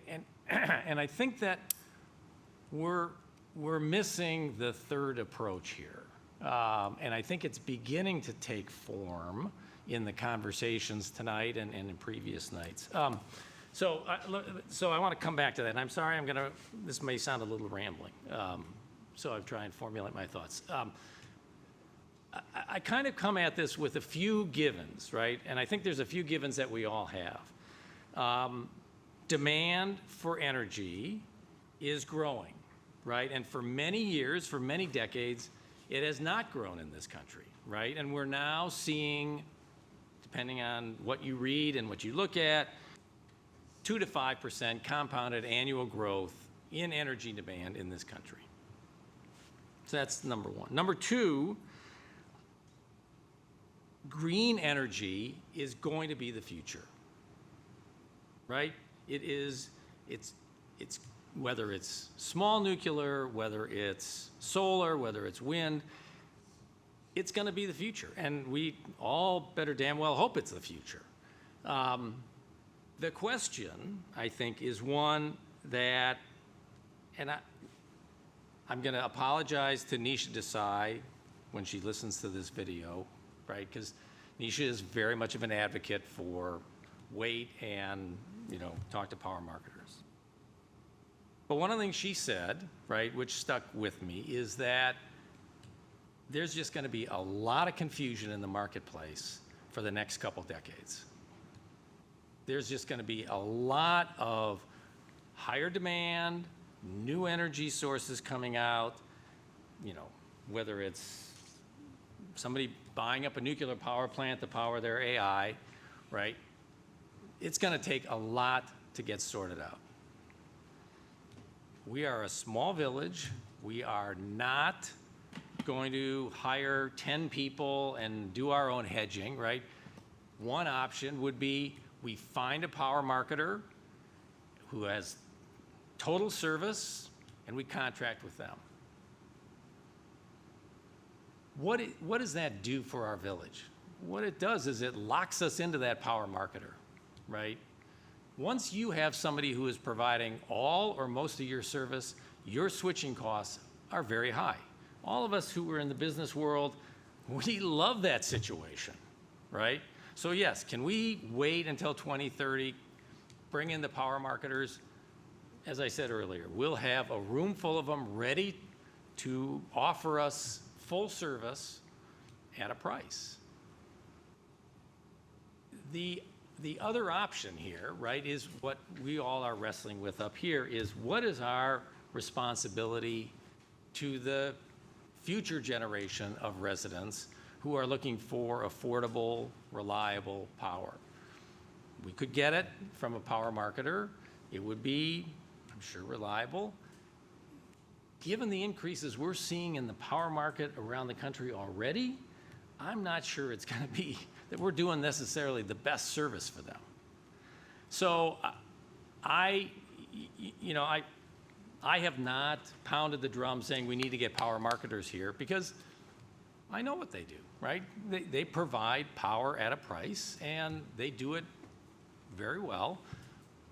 But they also have to cover their spikes in demand, their uncertainty, their hedging, and that all gets passed on to us. So I think that, we've been saying it's a binary decision. Well, in my mind, what I'm hearing now is that this behind the meter situation, right? To Ann's point, whatever we put up on the landfill site is not behind the meter. That's our MDR contribution to IMEA. But we as a village, we as a council, have for many years not really put any energy into encouraging our residents to invest in solar panels, fuel pumps, to set in the smart metering capabilities that enable us to price in incentives for all of you. So we haven't really done our part, and Roger, you made a point in terms of what Chris said, it won't make a difference. And I think what Chris was saying is, Prairie State's gonna keep running. Where I agree with you, I don't mean to call you out, but a lot of people said a lot of good things, is we as a village need to step up and make a difference. And we haven't done that. And so when we look at this decision, it's not, hey, let's put a greater risk on future generations. Residents 10 years, 15 years from now, let's put the risk on them. Let's put the cost on them. I kind of reject that, in that we have a seat at the table at IMEA. If we don't think they're going to stick with CEJA, we have a responsibility as a board member to make that happen. As a village council, in October, when we are talking about the budget, I want all of you in that room saying, put money in the budget to encourage solar panels, to provide incentives for solar panels, to get the rollout happening, to make a difference.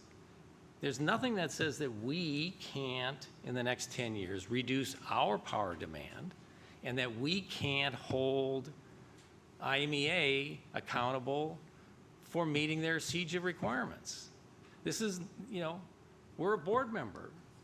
So I guess, I reject the premise that we are at the whim of IMEA. We are IMEA. And if Naperville leaves, great, because we are more power. We have more power.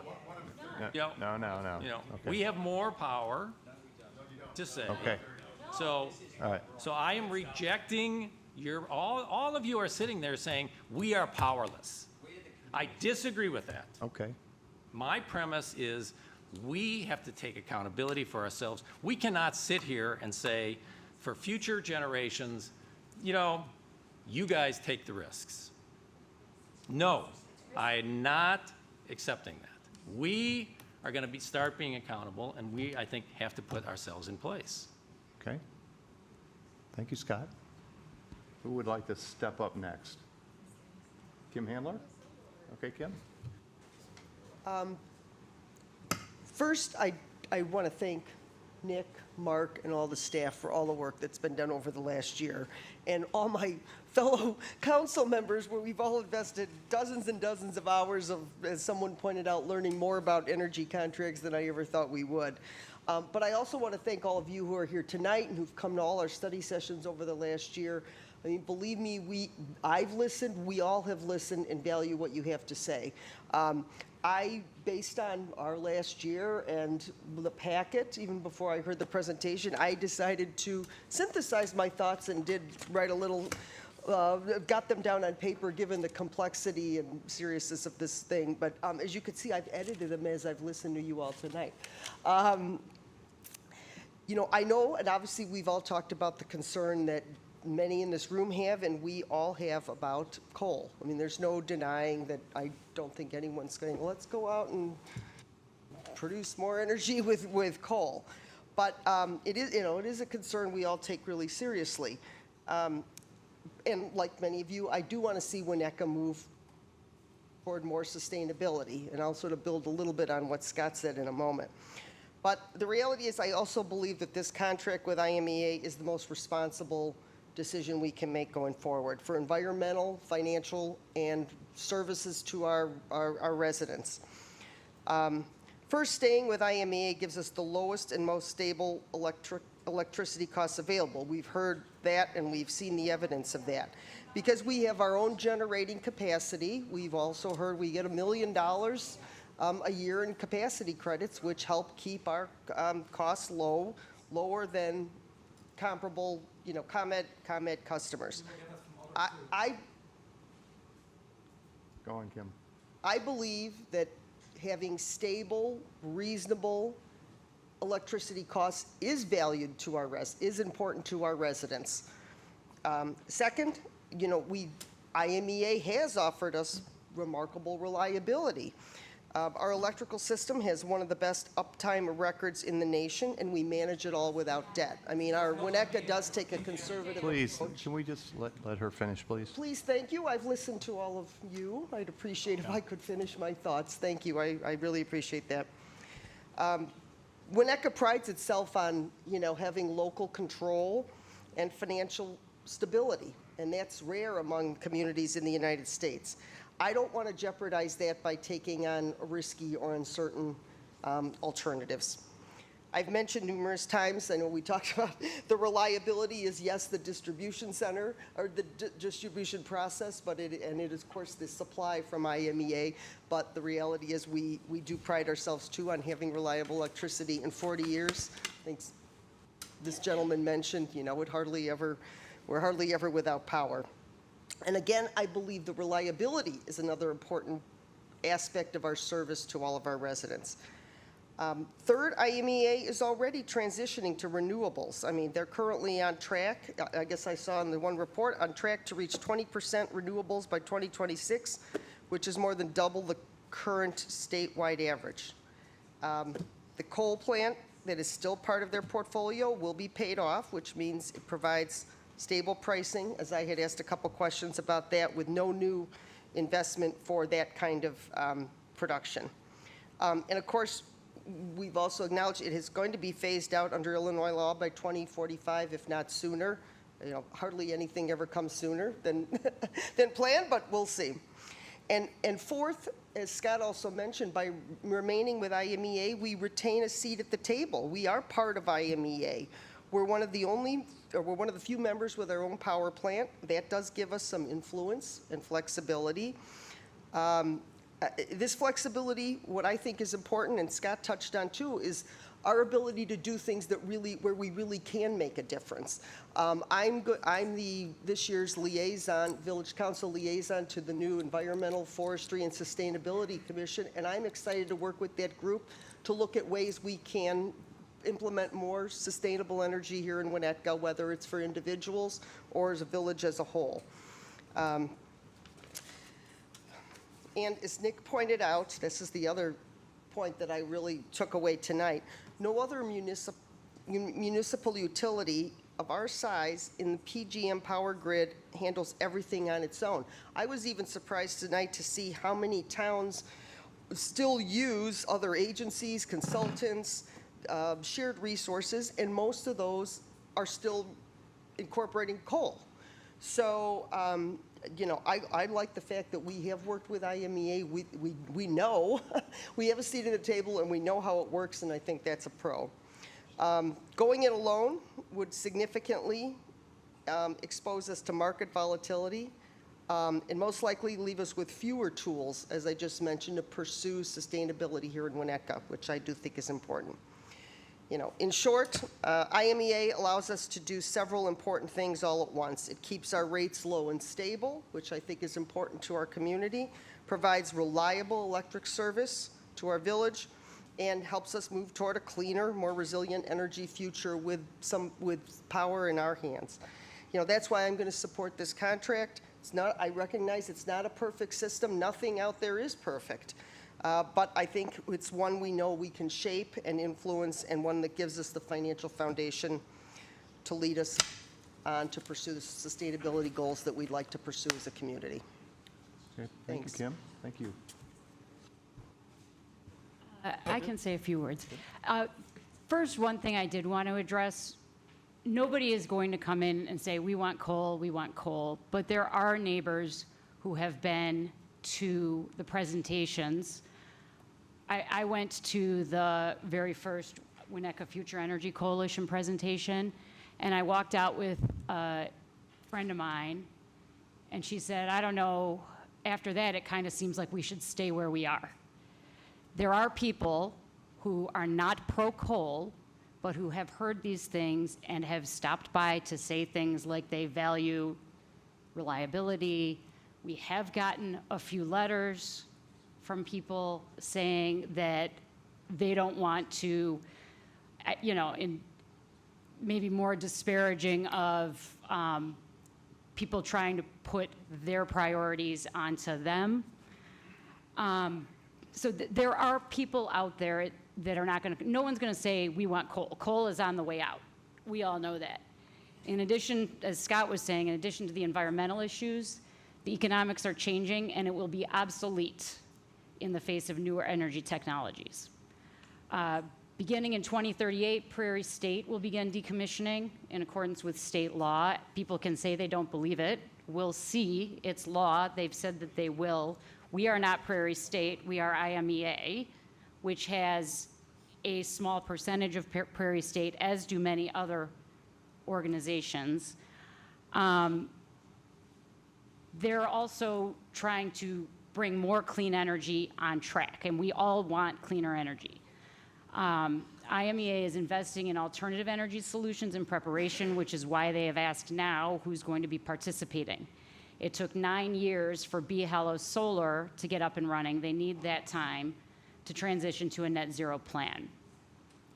So we've been studying this for over a year, attending and watching informational meetings, engaging a consultant whom we first met presenting at the Winnetka Future Energy Coalition meeting, and who I think has been very straightforward with the options.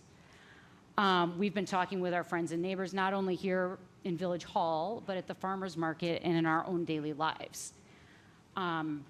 We have to decide on the best option to meet the needs of our 12,000 residents with reliable energy during a time when just about everyone is predicting fluctuating and increasing costs due to demand with data centers and AI.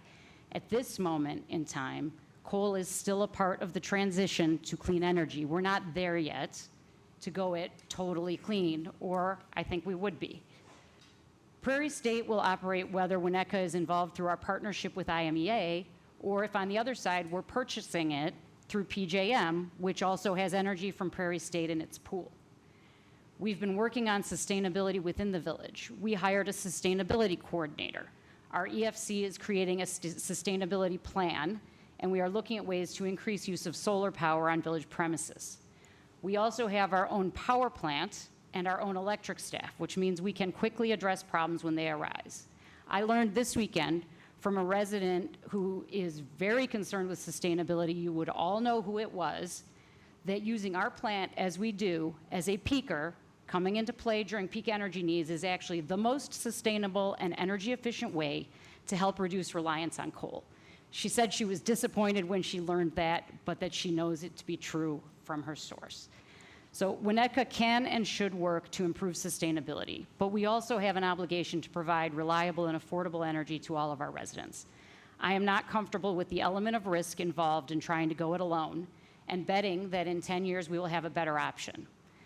I'm leaning towards signing the extension and working within the IMEA and Winnetka towards a more sustainable future. Okay. One of you two? Rob? Or I'll go. Kirk? Go ahead. Informally, I don't want to have to repeat, but I'm going to somewhat echo some of the comments that have been made. I think there's like three primary elements we're dealing with. Number one is environmental, which I agree coal is bad. I don't like it, but it's an energy source that we depend on. Second is the risk, or the affordable, reliable power. That's the reliable part. If we decide to go it alone, I feel as though we are putting ourselves and our community at risk. The third element is the cost, or the affordable, reliable power, the affordable piece of it.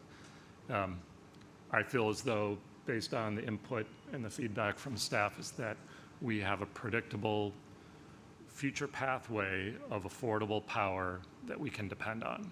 And when you throw those three elements together, I would say what we have in our favor right now with IMEA is we have the cost and the risk element taken care of, at least from what we understand, and especially evaluating the past performance. The thing that nobody feels good about, and I think that's why we have a lot of our dedicated community members here, is the environmental part of it.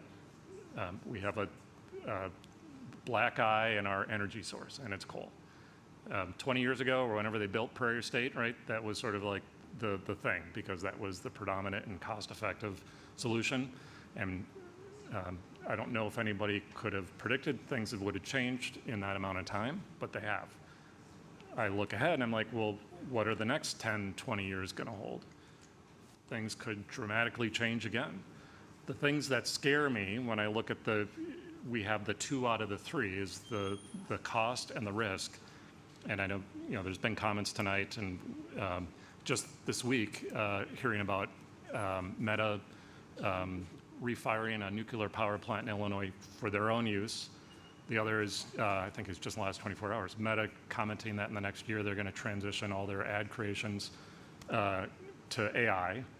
And then another thing I've just in the last week heard out of Washington is that AI is the new Cold War in terms of China versus the US and the threat to our well-being as a society. Everyone's leaning into AI. And I'd look at all these factors depending on power as sort of like, this is sort of the thing that is going to be the fight of our next generation. I'd said in previous council meetings that I'm not in a position, I'm a rather risk-averse person, I'm not in a position to bet the farm, unfortunately. As much as I don't like coal, as much as I would love for us to go it alone and feel confident about our future, I don't have confidence that we will account for the risk and the cost element if we decide to leave IMEA.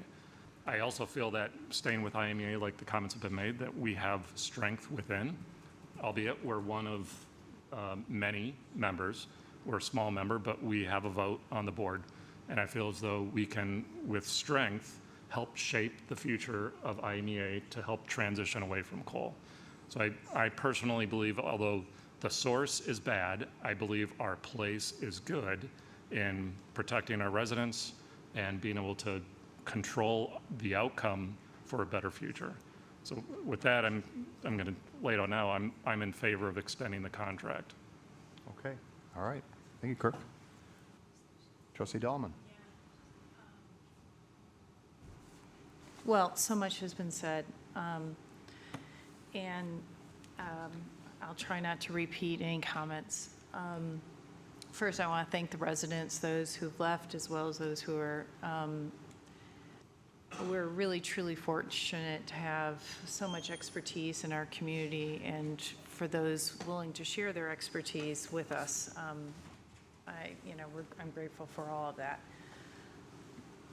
It's hard, though, to go to the Grand and have people come up to you and say, how is it possible that you guys are considering, continuing a contract with a coal-fired power plant? Because I don't think anybody wants to be in this position, right? I mean, nobody wants to have these discussions in the sense that we all deeply care about the environment. I think we're all aligned at this. I think we've struggled with this discussion for over a year.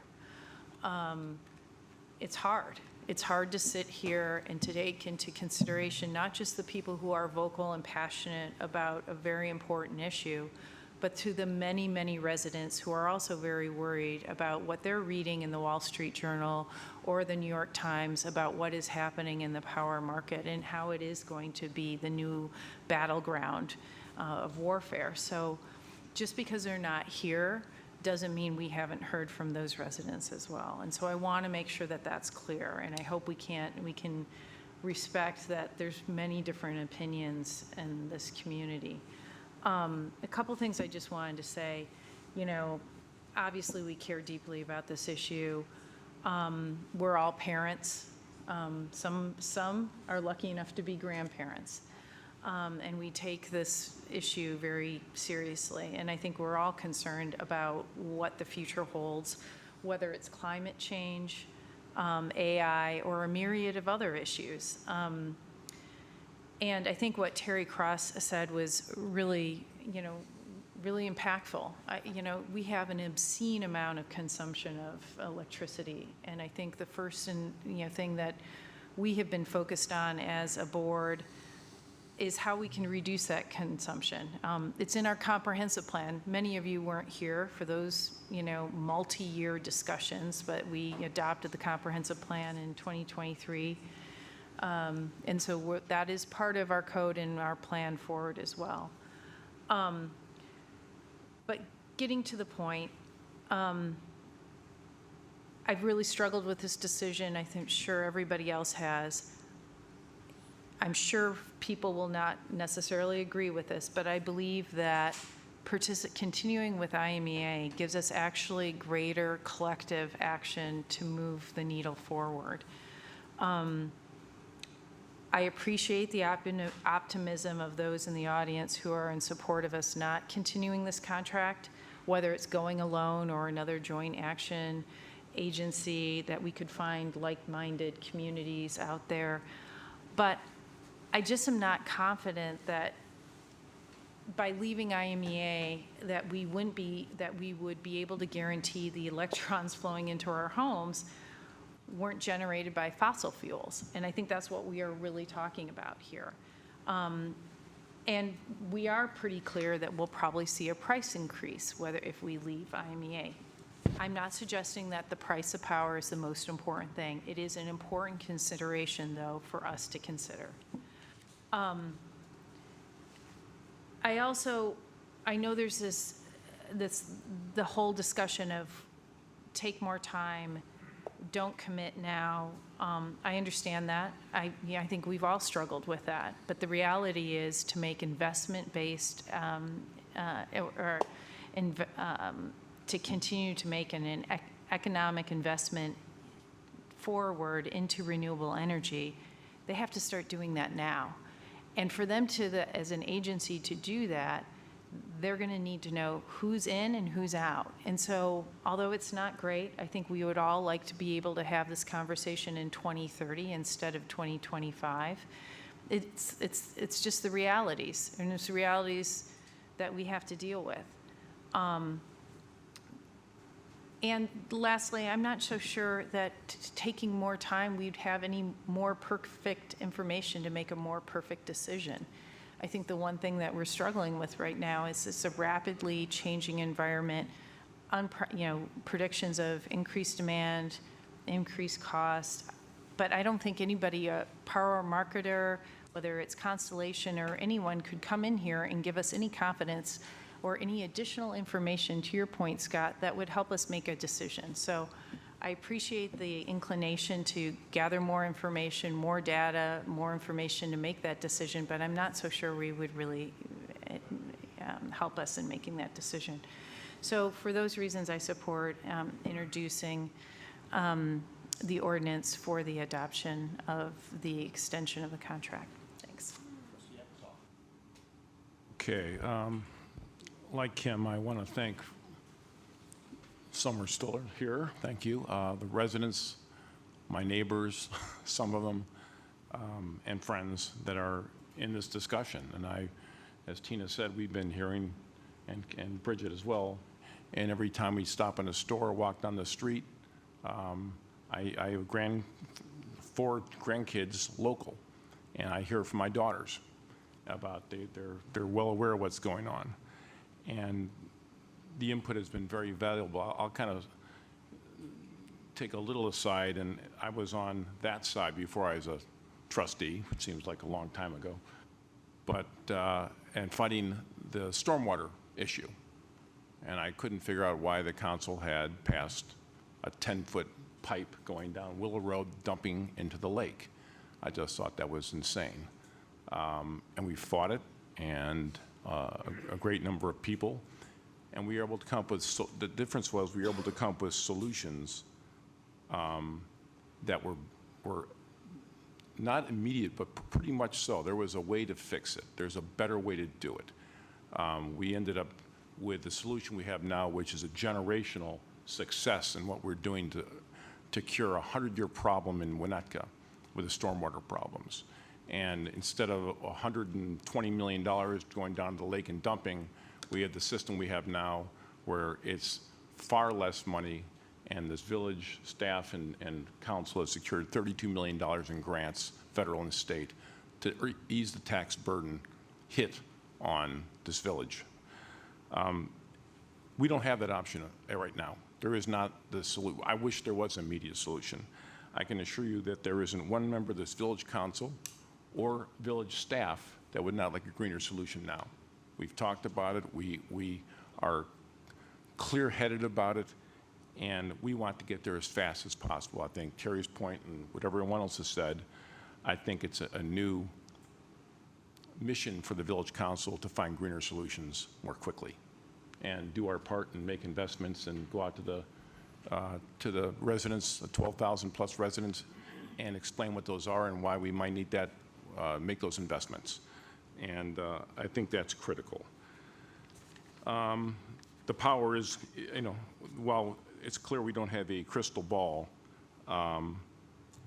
it would be far easier for this village council to kick this can down the road 10 years when we don't have to deal with it.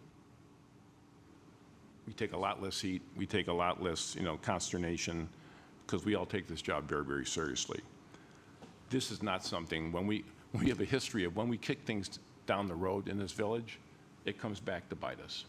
Whether it's the lakefront, the open space, preservation, a lot of different things that we've had to deal with in these last 5-6 years, because we kicked it down the road. They didn't want to deal with it before. This is not something I think we want to all get to green faster. I will commit my time to doing that and helping, but kicking this does not end well. And given all the facts that are on the table and the choices we have to make,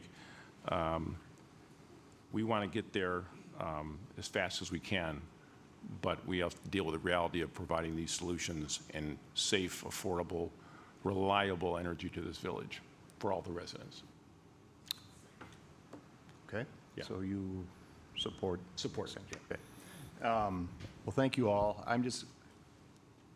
It's all been said here. I think just a few final comments here before we take this to a vote. I think it should be clear to everyone that this issue weighs heavily on us up here. It's complex. The insinuation that we've rushed the process by certain people, I think, is quite honestly off base. We've been under review for 14 months on this. We've had 5 study sessions, extensive public comment and input. We participated, as Bridget said, in the Future Energy Coalition Forum. Brian Keyes was a panelist. We met Mark Pruitt there. We've all had individual meetings with people in the industry. There's no shortage of media coverage or other resources on this. Personally, I spoke with people who own businesses that sell into the power grid. They know it. You probably know some of these people. They're really knowledgeable. As well as in my business, I talk to investment analysts that cover this industry on a daily basis. I mean, I know the constellations. The next year is American Electrics, and I know the ones that have gone belly up, and I know the ones that are thriving. The Quanta Services, and I mean Eaton, and I mean, this is not without a lot of public information out there that we're all gathering, and we're trying to figure it out for Winnetka. We had IMEA in here. Some of you were there, and I know that there were questions that came up after that meeting. I mean, were we all thrilled with their presentation? No, we weren't necessarily thrilled, but we followed up, and I do want to say that our village staff has just put in hundreds of hours of work on this. I mean, this, you know, Nick, fantastic, Rob Bahan, Kristen, Tim Sloth. I mean, it has been, Elise, you've been involved here. So, you know, we have not shortchanged, I don't think, the village in terms of trying to gather information on this. You know, and all of this is just for us to get a better understanding of the dynamics of the situation and how Winnetka fits into this equation. As maybe Scott said, I mean, we're just Winnetka. I mean, you know, we have limitations on what we can do, and, you know, we're doing the best that we can. We can definitely move the needle locally. There's no question about that. We are going to do that. We're not going to address this resolution that we have tonight, but we are going to come forward in the next few weeks and over the next year or two with a full-throated effort led by that person over there, our sustainability coordinator, Kim Handler at the EFC, and everyone else, and Nick is going to be involved. We're not going to sit on our laurels on this one. So we're going to do the best we can locally and try to move the needle that way. But as everyone has said here, you know, we have this responsibility to the environment. There's no question about that. That is what is hurting all of us right now. But we also have a responsibility to the future 12,000 plus residents or more that will need and they expect reliable electric service. We see what's going on in the world, and that's what makes this so difficult. So we have not rushed this process. I really believe firmly in that. So with that, we're going to move on. Hang on one second here. May I have a motion to introduce ordinance number M05-2025? So moved. Second. And that is a voice vote. All in favor? Aye. Aye. Okay, that passes. Any opposed? Okay, thank you. That passes. Old business, we have none. Number 10, new business, we have none. We have some appointments. Sorry to do this so late. And I'm going to read these appointments, and I think everyone is seeing the names and know the people. We'll do this by an omnibus vote. I'd like to reappoint Layla Danley as chairperson of the Plan Commission. Her term will expire on May 1st, 2027. I'd like to reappoint Jonathan Alt to a full term on the Plan Commission. His term will expire May 1st, 2027. I'd like to reappoint Mamie Case to a full term on the Plan Commission. Her term will expire on May 1st, 2026. I'd like to appoint Christopher Bloom to a full term on the Plan Commission. Chris would be filling a current vacancy. His term will expire on May 1st, 2028. I'd like to appoint Kate Van Vlack to a full term on the Plan Commission. Kate would also be filling a current vacancy, and her term will expire on May 1st, 2028. And I'd like to appoint Stephen DeWart to a full term on the Police Pension Board of Trustees. Stephen is filling a current vacancy, and his term will expire on May 1st, 2027. Without objection, may I have a motion to approve these appointments and reappointments by omnibus vote? So moved. Second. And that would be a voice vote. All in favor? Aye. Any opposed? Thank you for that. And finally, we have a closed session. May I have a motion to adjourn to a closed session for the purpose of discussing probable or imminent litigation, response to danger to employees, and criminal investigations pursuant to Section 2C8, 2C11, 2C14, respectively, of the Open Meetings Act. Under the motion, when we adjourn the closed session, the special meeting will automatically and immediately adjourn without the conduct of any further business or comments. May I have that motion? So moved. Second. And that is a roll call vote. Trustee Albinson? Yes. Trustee Apatow? Trustee Dahlman? Yes. Trustee Orsic? Yes. Trustee Handler? Trustee Myers? Yes. Okay, thank you for that. And may I have a motion to adjourn? So moved. Oh, why is that there? Yeah, ignore that comment. Everyone in the audience, ignore that comment, Peter.